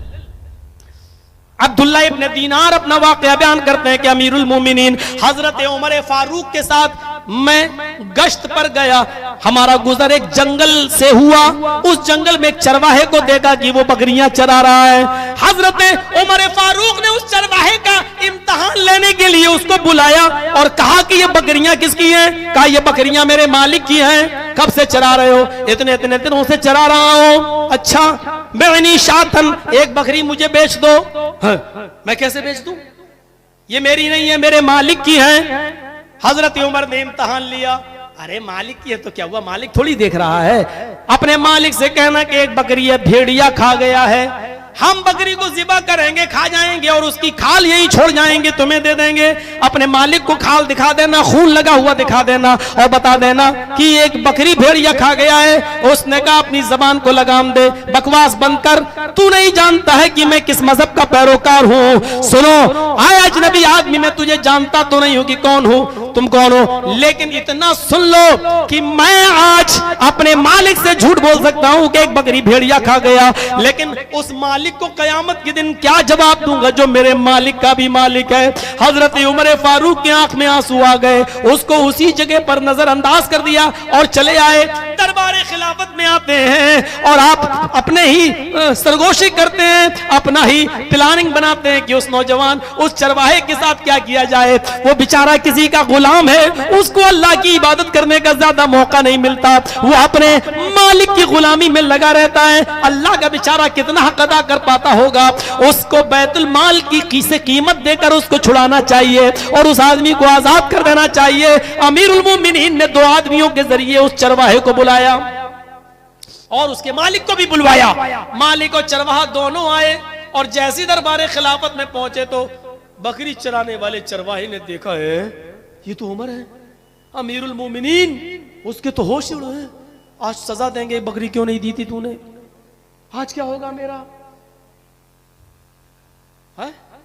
वो ऐसा दौर थोड़ी था कि मीडिया भी हमारी गुलाम हो, हम जो कहें वो बोले और अगर उसके खिलाफ बोला तो इस्तीफा देना पड़ेगा। हजरत उमर फारूक को देखा, कहता अमीरुल मोमिनीन, कहा चुप रहो, तुम्हें बोलने की इजाजत किसने दी, इधर आओ। किसके गुलाम हो? इनके। तुम्हारा गुलाम है? हाँ। इसकी जरूरत मुझे है, बेचोगे? मालिक का भी सर चढ़ गया। हाँ, उमर फारूक तो खलीफा हैं, अच्छी कीमत देंगे। कहा कि नहीं नहीं मैं बेचूंगा नहीं। कहा कि कीमत अच्छी ले लो, जो बोलोगे वो दे दूंगा, लेकिन ये गुलाम मुझे चाहिए। अब वो गुलाम भी कहने लगा, आज तक मैंने आपका दिल नहीं तोड़ा अपने मालिक से, फिर आप मुझे क्यों बेचेंगे, किसी दूसरे के हवाले क्यों करेंगे? वो जानता था कहीं ऐसा ना हो गई, उमर के सजा में तो तलवार से नीचे कुछ है ही नहीं। मालिक ने कहा अच्छी कीमत मिलेगी तो मैं दे दूंगा। उसने जितनी रकम मांगी, हजरत उमर ने बैतुल माल के कैशियर को हुक्म दिया दे दो, गुलाम को ले लिया। अब वो कहता अमीरुल मोमिनीन मैंने पहचाना नहीं, मैंने सुनो, तुमने जो ये कहा था कल कि मैं अपने मालिक से तो झूठ बोल सकता हूं, लेकिन उस मालिक को क्या जवाब दूंगा जो हमारे मालिक का भी मालिक है। इस कलमे की वजह से मैं तुम्हें आजाद कर रहा हूं। खरीदा, बैतुल माल से कीमत दी और उसको आजाद किया और क्या कहा, जाओ आजाद कर रहा हूं मैं तुम्हें इस कलमे की वजह से। और इसी तरीके से तकवे के साथ, आखिरत की फिक्र के साथ अगर तुम अपनी जिंदगी गुजारते रहे तो मुझे उम्मीद है कि यही कलमा, यही खौफ खुदा, यही फिक्र आखिरत तुम्हें कयामत के दिन जहन्नम से भी नजात दिला देगी। गुलामी से तो नजात इस कलमे की वजह से मिल गई, लेकिन अगर इसी तरीके की जिंदगी गुजारते रहे तो यही कलमा, यही सोच, यही फिक्र आखिरत तुम्हें कल कयामत के दिन जहन्नम से भी निजात दे देगी। इस जगह पर हम अपने आप को सोचें और अपने आप को लाएं और देखें कि हम और आप कहां खड़े हैं, हर मुसलमान को सोचना चाहिए। इमाम बुखारी ज़ैद इब्ने साबित रज़ी अल्लाह ताला अन्हु का एक असर नकल करते हैं। इमाम बुखारी अल अदबुल मुफरद में ज़ैद इब्ने साबित रज़ी अल्लाह ताला अन्हु का एक असर नकल करते हैं। उनके घर कुछ मेहमान आए, ज़ैद इब्ने साबित के घर कुछ मेहमान आए, उन्होंने खाना खिलाया और अजान की आवाज सुनी तो चलने लगे। अजान की आवाज सुनी तो मस्जिद की तरफ जाने लगे, उनके मेहमान भी उनके साथ जाने लगे। हजरत ज़ैद इब्ने साबित छोटे छोटे कदम बढ़ाते हैं, छोटे छोटे कदम, मस्जिद में जा रहे हैं तो छोटे छोटे कदम रखते हैं, छोटे छोटे कदम रखते जा रहे हैं। मेहमानों ने पूछा, अरे थोड़ा सा तेज चलिए, छोटे छोटे कदम ऐसे ऐसे। आप क्या कहेंगे, मौलवी जर्जी अगर ऐसे चले बीमार हो क्या मौलाना, क्या हुआ, खाना ना नहीं मिला क्या? मेहमानों ने कहा कि छोटे छोटे कदम रखने की वजह क्या है? फरमाया, मैं छोटे छोटे कदम इसलिए रख रहा हूं क्योंकि अल्लाह के नबी सल्लल्लाहु अलैहि वसल्लम का फरमान है, मस्जिद की तरफ जितने ज्यादा कदम उठेंगे उतनी ज्यादा नेकियां मिलेंगी। मैं छोटे छोटे कदम रखने की वजह यह है कि ज्यादा कदम हो जाएं, उनकी तादाद ज्यादा हो जाए ताकि हमारी नेकियां ज्यादा बढ़ जाएं। ये नेकियां ज्यादा बढ़ाने का जज्बा हमें फिक्र आखिरत से ही जोड़ रहा है, हमें फिक्र आखिरत से जोड़ रहा है। हमें इस जगह पर लाकर अपने आप को सोचना चाहिए, किसी भी नेकी को हमें मामूली नहीं समझना चाहिए, रब को बख्शने के लिए बहाना चाहिए। शायद उसी नेकी की वजह से अल्लाह रब्बुल आलमीन हमारी मग़फ़िरत फरमा दे। जरा हम इस मामले पर भी आए और सोचें, इस मामले को देखें जिसको इस्तिआब के अंदर अल्लामा इब्ने अब्दुल बर ने नकल किया है। अल्लामा इब्ने अब्दुल बर ने नकल किया है, सुलेमान तैमी एक ताबई गुजरे हैं, सुलेमान तैमी एक ताबई गुजरे हैं। इनके इंतकाल का जब वक्त आया तो रो रहे थे, काफी रोए, लोग बैठ गए, रोना बंद ही नहीं कर रहे हैं, क्या बात है? एक ने कह ही दिया, आए सुलेमान, जो इस दुनिया में आया है उसको ऊपर जाना ही है, आप कोई अकेले ने ऊपर नहीं जाएंगे, सभी को जाना, एक दिन हमें भी और एक दिन तुम्हें भी, फिर क्या बात है इतना रो रहे हो? सुलेमान तैमी का जवाब सुनो, मैं इसलिए नहीं रो रहा हूं, सुनो, और अहले हदीस हो तो और ज्यादा सुनो, अपने आप को अहले हदीस का दावा करते हो तो और मजबूती से सुनो। सुलेमान तैमी कहते मैं इसलिए नहीं रो रहा हूं कि मेरी मौत का वक्त करीब है और मैं अल्लाह को प्यारा होने वाला हूं, नहीं, आज से 24 या 25 साल पहले मुझसे गुनाह हो गया था, उस गुनाह को याद करके मैं रो रहा हूं। आज से 24 या 25 साल पहले, आज से 24 या 25 साल पहले मुझसे गुनाह हो गया था, उस गुनाह को याद करके मैं रो रहा हूं। अब लोगों ने कहा 25 साल पहले गुनाह हो गया था तो तौबा भी तो की होगी, कि हां 25 साल से मैं उसकी तौबा कर रहा हूं, लेकिन डर है कि कहीं अल्लाह ताला मेरी तौबा कबूल ना करे और मुझे जहन्नम में न डाल दे। तो कहा कि गुनाह तो बताइए कौन सा गुनाह था? सुलेमान तैमी कहते हैं बहुत बड़ा। अरे शिर्क थोड़ी किया है, और शिर्क भी किया था तो शिर्क तो सबसे बड़ा गुनाह होता है, तुम उसकी भी तौबा कर रहे हो और माफी मांग रहे हो, तो फिर शिर्क, जब शिर्क माफ हो सकता है तौबा तो फिर? कहा नहीं, मुझे उम्मीद नहीं, अल्लाह की जात से उम्मीद तो है, लेकिन डर है कि कहीं अल्लाह ऐसा ना हो कि मुझे माफ ना करे। अब झुंझला के कहा, अरे गुनाह तो बताओ क्या है? कहा मैंने 25 साल पहले एक बिदाती को सलाम कर लिया था। क्या गुनाह क्या बताया? जर्जी साहब ये क्या कह रहे हैं? कहा मैंने 25 साल पहले एक बिदाती को सलाम कर लिया था। अब बिदाती की तारीफ नहीं करूंगा मैं, वो हम और आप सब सोच ले बिदाती किसे कहते हैं। मैंने एक बिदाती से सलाम कर लिया था और नबी अकरम सल्लल्लाहु अलैहि वसल्लम ने बिदाती को सलाम करना मना बताया है, मना किया है, बिदाती को अपने घर में ठहराना हराम करार दिया है और बिदाती से ताल्लुकात रखने पर लानत फरमाई है। मुझे डर है कि कहीं अल्लाह मुझे इस गुनाह की पादाश में जहन्नम में न डाल दे। सलाम कर लिया तो 25 साल से रो रहे हैं, जिन्होंने अपनी लड़कियां बिदतियों को दी हैं वो जिन्होंने बिदअतियों को अपने घर का दामाद बनाया है, वो जो बिदअतियों के साथ रोजाना लेन देन और मामलात और ताल्लुकात कायम करते हैं, वो उस चीज की तवक्को छोड़ दीजिए मौलाना साहब बिदअती की तारीफ करेंगे, नहीं। और फारूक अब्दुल्ला साहब जब स्टेशन से लेके आए तो मुझे गाड़ी ही में डरा दिया। बोली साहब आपके नाम पे परमिशन लेना बड़ा मुश्किल हो जाता है,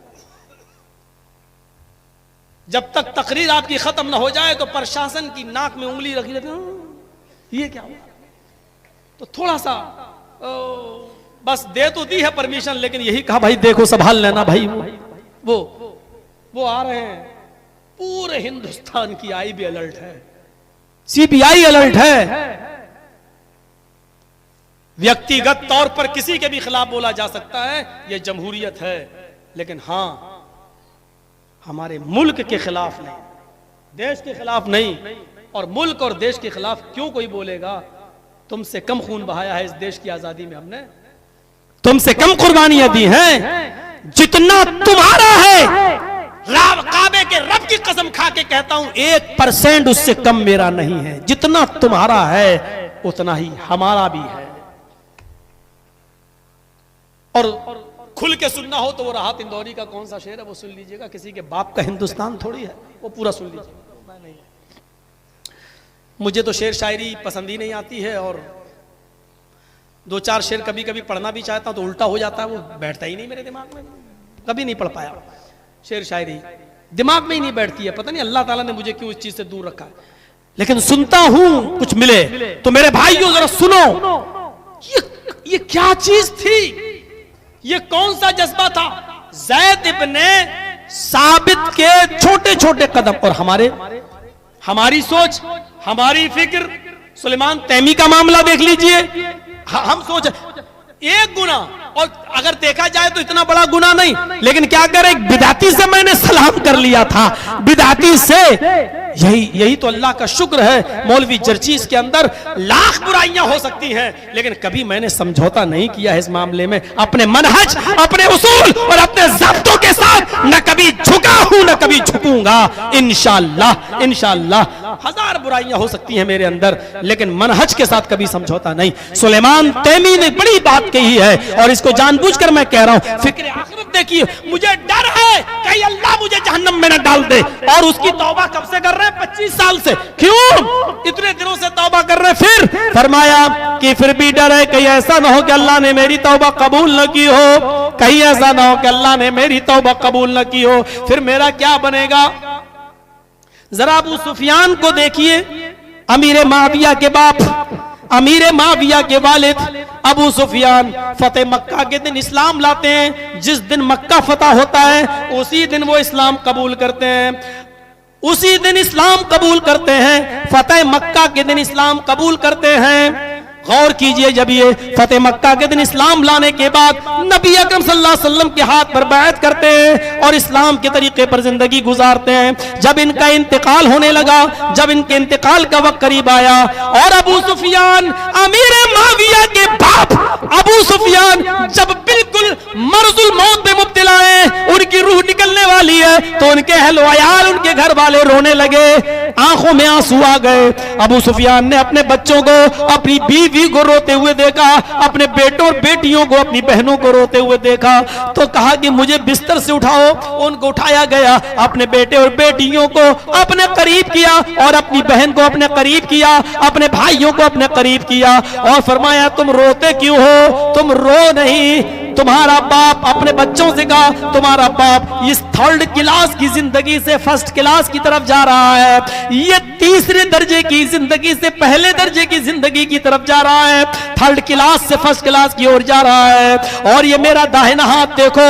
अबू सुफियान कहते हैं, अल्लामा इब्न क़य्यिम अल-जौज़ी ने तलबीस इब्लीस के अंदर इस वाक़े को नकल किया है कि इस मेरे हाथ को देखो, आए मेरे बच्चों, इस हाथ ने फतेह मक्का के दिन, फतेह मक्का के दिन इस्लाम कबूल करने के बाद जनाब मोहम्मद रसूलुल्लाह सल्लल्लाहु अलैहि वसल्लम के हाथ को छुआ है। मैंने नबी के हाथ पर बैत की है, और जिस दिन से मैंने नबी अकरम के हाथ पर बैत की है, उस दिन से लेकर अब तक मैंने कोई गुनाह नहीं किया है, कोई भी गुनाह मुझसे नहीं हुआ है। हम अपनी उन नेकियों की बुनियाद पर ये कह सकते हैं कि तुम्हारा बाप 3rd क्लास से 1st क्लास की ओर जा रहा है, बकिया थोड़ी बहुत जो कसर है वो तुम दुआओं के जरिए पूरी कर देना, हमारे लिए जन्नत की और जन्नतुल फिरदौस की दुआ करते रहना।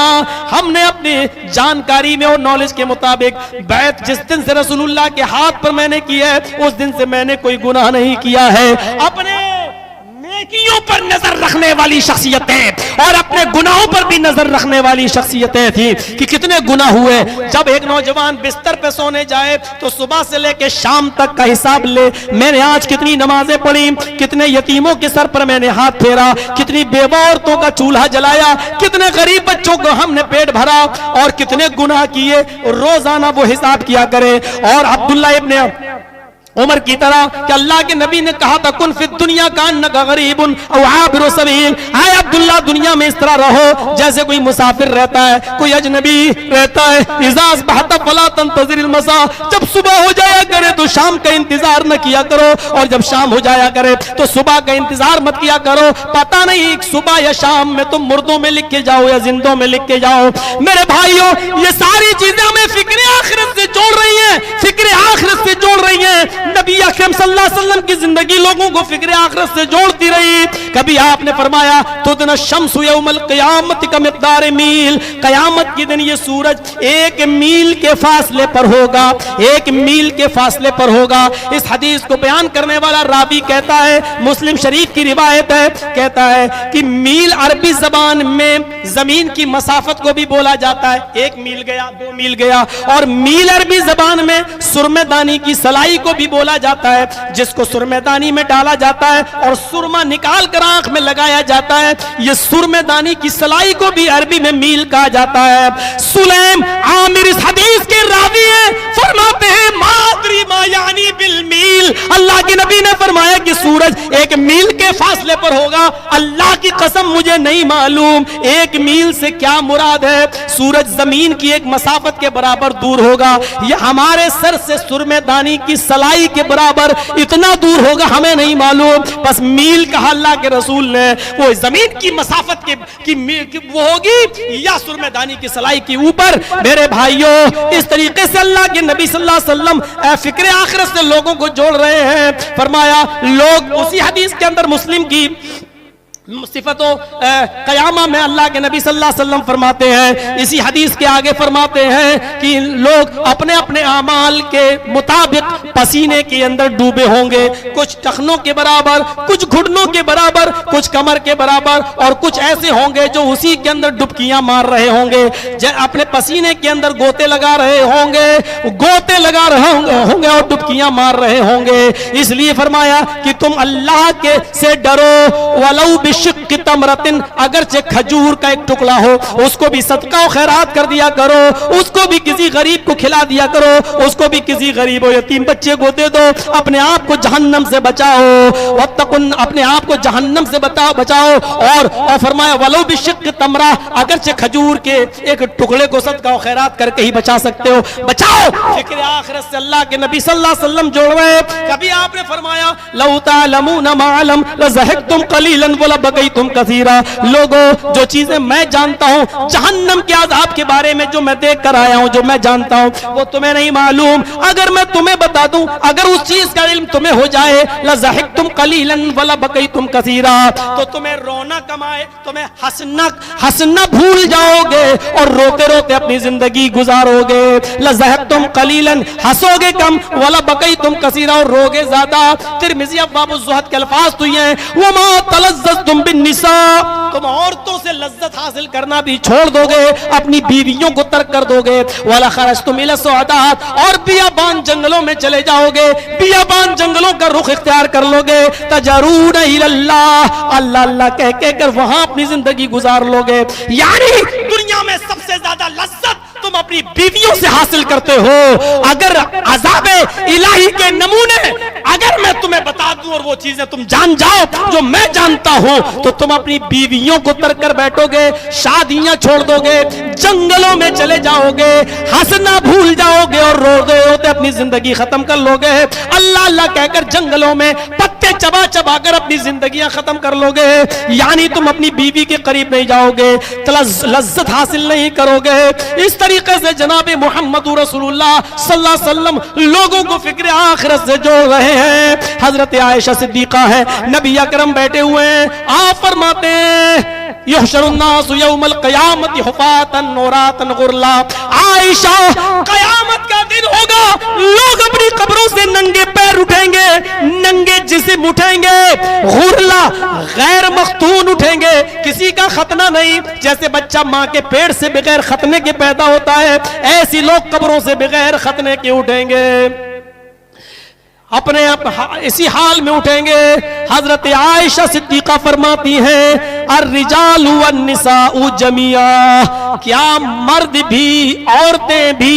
अल्लाह के नबी ने फरमाया हाँ आयशा, मर्द भी औरतें भी मैदान महशर में सब बरहना होंगे, सब नंगे होंगे, बगैर खतने के होंगे, उनके जिस्मों पर कोई कपड़ा नहीं होगा।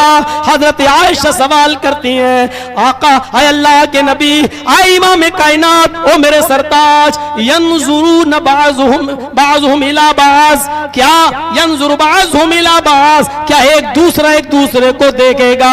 क्या मर्द औरतों को देखेंगे, औरतें मर्दों को देखेंगी? अल्लाह के नबी फरमाते हैं हाँ आयशा, मर्दों की नजरें औरतों पर भी पड़ेंगी, औरतों की नजरें मर्दों पर भी पड़ेंगी। हजरत आयशा कहती है अल्लाह के नबी, तब तो औरतें मारे शर्म के मर जाएंगी, तब तो औरतें मारे शर्म के मर जाएंगी जब मर्द उनकी तरफ नजरें उठा के देखेंगे। अल्लाह के नबी ने ये कहकर हजरत आयशा को तसल्ली दी, आयशा मामला इतना सख्त होगा, कोई किसी की तरफ शहवत की नजर डालने की सोचेगा भी नहीं, सबको अपनी अपनी पड़ी होगी। अज़ाब जहन्नम से बचने के लिए, जहन्नम से बचने के लिए और जन्नत में जाने के लिए कोई किसी की तरफ शहवत की नजर डालेगा ही नहीं, सबको अपनी अपनी पड़ी होगी। यौम यफिर्रुल मरउ मिन अखीही व उम्मिही व अबीही व साहिबती व बनीही, उस दिन इंसान अपने भाई से भागेगा। यौम यफिर्रुल मरउ मिन अखीही व उम्मिही, बेटा अपनी माँ से भागेगा, व अबीही, बेटा अपने बाप से भागेगा, व साहिबती, शौहर अपनी बीवी से भागेगा। अजीब हालत होगी, हर एक की अजीब कंडीशन होगी, कोई किसी का पुरसाने हाल नहीं होगा। शौहर की नेकियां तोली जाएंगी तो बीवी छिप जाएगी, कहीं मुझसे मेरा शौहर नेकी ना मांग बैठे, बीवी की नेकियां तोली जाएंगी तो शौहर छिप जाएगा, कहीं मुझसे मेरी बीवी नेकी का सवाल न कर बैठे, भाई की नेकी तोली जाएगी तो दूसरा भाई छिप जाएगा कि मेरा ये भाई मुझसे नेकी ना मांग बैठे, बहन की नेकियां तोली जाएंगी तो भाई छिप जाएगा, मेरी बहन मुझसे नेकी का सवाल न कर बैठे, भाई की नेकियां तोली जाएंगी तो बहन छिप जाएगी, कहीं मेरा भाई मुझसे नेकी का सवाल न कर बैठे। एक एक इंसान को अपनी अपनी पड़ी होगी। ये फिक्र आखिरत है। खुद जनाब मोहम्मद रसूलुल्लाह फिक्र आखिरत से इतने मरूब हो चुके थे, इतने मरूब हो चुके थे कि वक्त कबल अज वक्त आपके चेहरे पर बुढ़ापा आ गया, चेहरे की ये झुर्रियां आ गई, खाल सिकुड़ने लगी, बालों में सफेदी आ गई। सहाबा अर्ज कर रहे हैं अल्लाह के नबी क्या बात है, आपके ऊपर कबल अज़ वक्त बुढ़ापा कैसे? आपकी उम्र तो इतनी नहीं हुई कि आपके बालों में सफेदी आ जाए, आपकी उम्र तो इतनी नहीं हुई कि आपके चेहरे पे झुर्रियां आ जाए। लोगों ने आज खून का टेस्ट करके और टेंशन इलाज बताया है, ये बालों के सफेद होने का नज़ला या टेंशन, ये जितना ज्यादा होगा उतने जल्दी बाल। ये मोहम्मद रसूलुल्लाह ने ये मेडिकल साइंस 1400 साल पहले बताई है। फरमाया कि हाँ मेरी उम्र इतनी नहीं कि कबल अज़ वक्त से पहले मेरे बाल सफेद हो जाएं, मेरे चेहरे पे झुर्रियां आ जाएं, लेकिन सूरह क़यामा ने, सूरह दहर ने, सूरह मुल्क ने, सूरह हाक़ा ने मुझे बूढ़ा कर दिया। कुरान की इन सूरतों ने मुझे बूढ़ा कर दिया। इन सूरतों में क़यामत का जो मंजर पेश किया है, इन मंजर के टेंशन ने, इसकी फिक्र ने और फिक्र आखिरत ने मुझे बूढ़ा कर दिया। मैं सोऊं तो कैसे सोऊं, आराम की नींद बिस्तर पे जाऊं तो कैसे सो जाऊं, और कैसे मुझे नींद आ जाए कि जहन्नम के अजाब का खटका है और जहन्नम की जासूस तपिश है। इन सूरतों ने मुझे बूढ़ा कर दिया। इन सूरतों ने, मेरे प्यारे साथियों, ये फिक्र आखिरत थी जो जनाब मोहम्मद रसूलुल्लाह सल्लल्लाहु अलैहि वसल्लम लोगों के दरमियान पैदा कर रहे हैं। 2 घंटे की स्पीच काफी है, 6 घंटा लेट आई है गाड़ी, जो गाड़ी 12 बजे आना थी इटावा में, वो सुबह 5 बजे वहां 5 बजे पहुंची। यहाँ आते आते 6 घंटे हो गई। कल की रात गई, आज की गई, तकरीर खत्म करके फिर बनारस भागना है। बनारस से उल्टा जहाज है मेरा, पहले दिल्ली और दिल्ली से फिर बागडोरा। समझ सकते हैं ना, 4 बजे पहुंचेंगे तो कल का भी दिन जाएगा, कल की रात भी जाएगी। तो अल्लाह खुद कहता है कि हमने किसी पर इतना बोझ नहीं डाला कि आप बर्दाश्त न कर सको, आप भी मत डालिए। ये फिक्र आखिरत थी मेरे भाइयों। मैं कभी आपके इस इलाके में कभी चंदे वंदे की गर्ज से नहीं आया, लेकिन इस मरतबा एक मस्जिद का मामला मुझे खींच के लाया है, और वो 2 लोग उस मस्जिद के जो मुतवल्ली और जिम्मेदार हैं वो आए हैं मेरे साथ। ये मदरसे के बगल में वो इटावा या मौलाना जर्जीज का कोई बैनर लगा होगा छोटा सा, आप थोड़ा सा ताउन कर दें। बहुत ज़्यादा ज़रूरत हमें नहीं है, सारा काम तो अल्लाह का शुक्र हो ही गया, बस 1.5-2 लाख रुपए की ज़रूरत है। आप अगर कर देंगे तो हमें थोड़ा सा और जो स्टेज पे देना चाहे वो स्टेज पे दे जाएं, और जो बाहर देना चाहे वो बाहर दे दें। इतना सा था। अल्लाह ताला हम सब के अंदर फिक्र आखिरत पैदा फरमाए और आखिरत के दिन के लिए हमें तैयारी करने की तौफीक अता फरमाए। वमा अलैना इल्लल बलागुल मुबीन व आखिरु दावाना अल्हम्दुलिल्लाहि रब्बिल आलमीन। अस्सलामु अलैकुम व रहमतुल्लाहि व बरकातहू।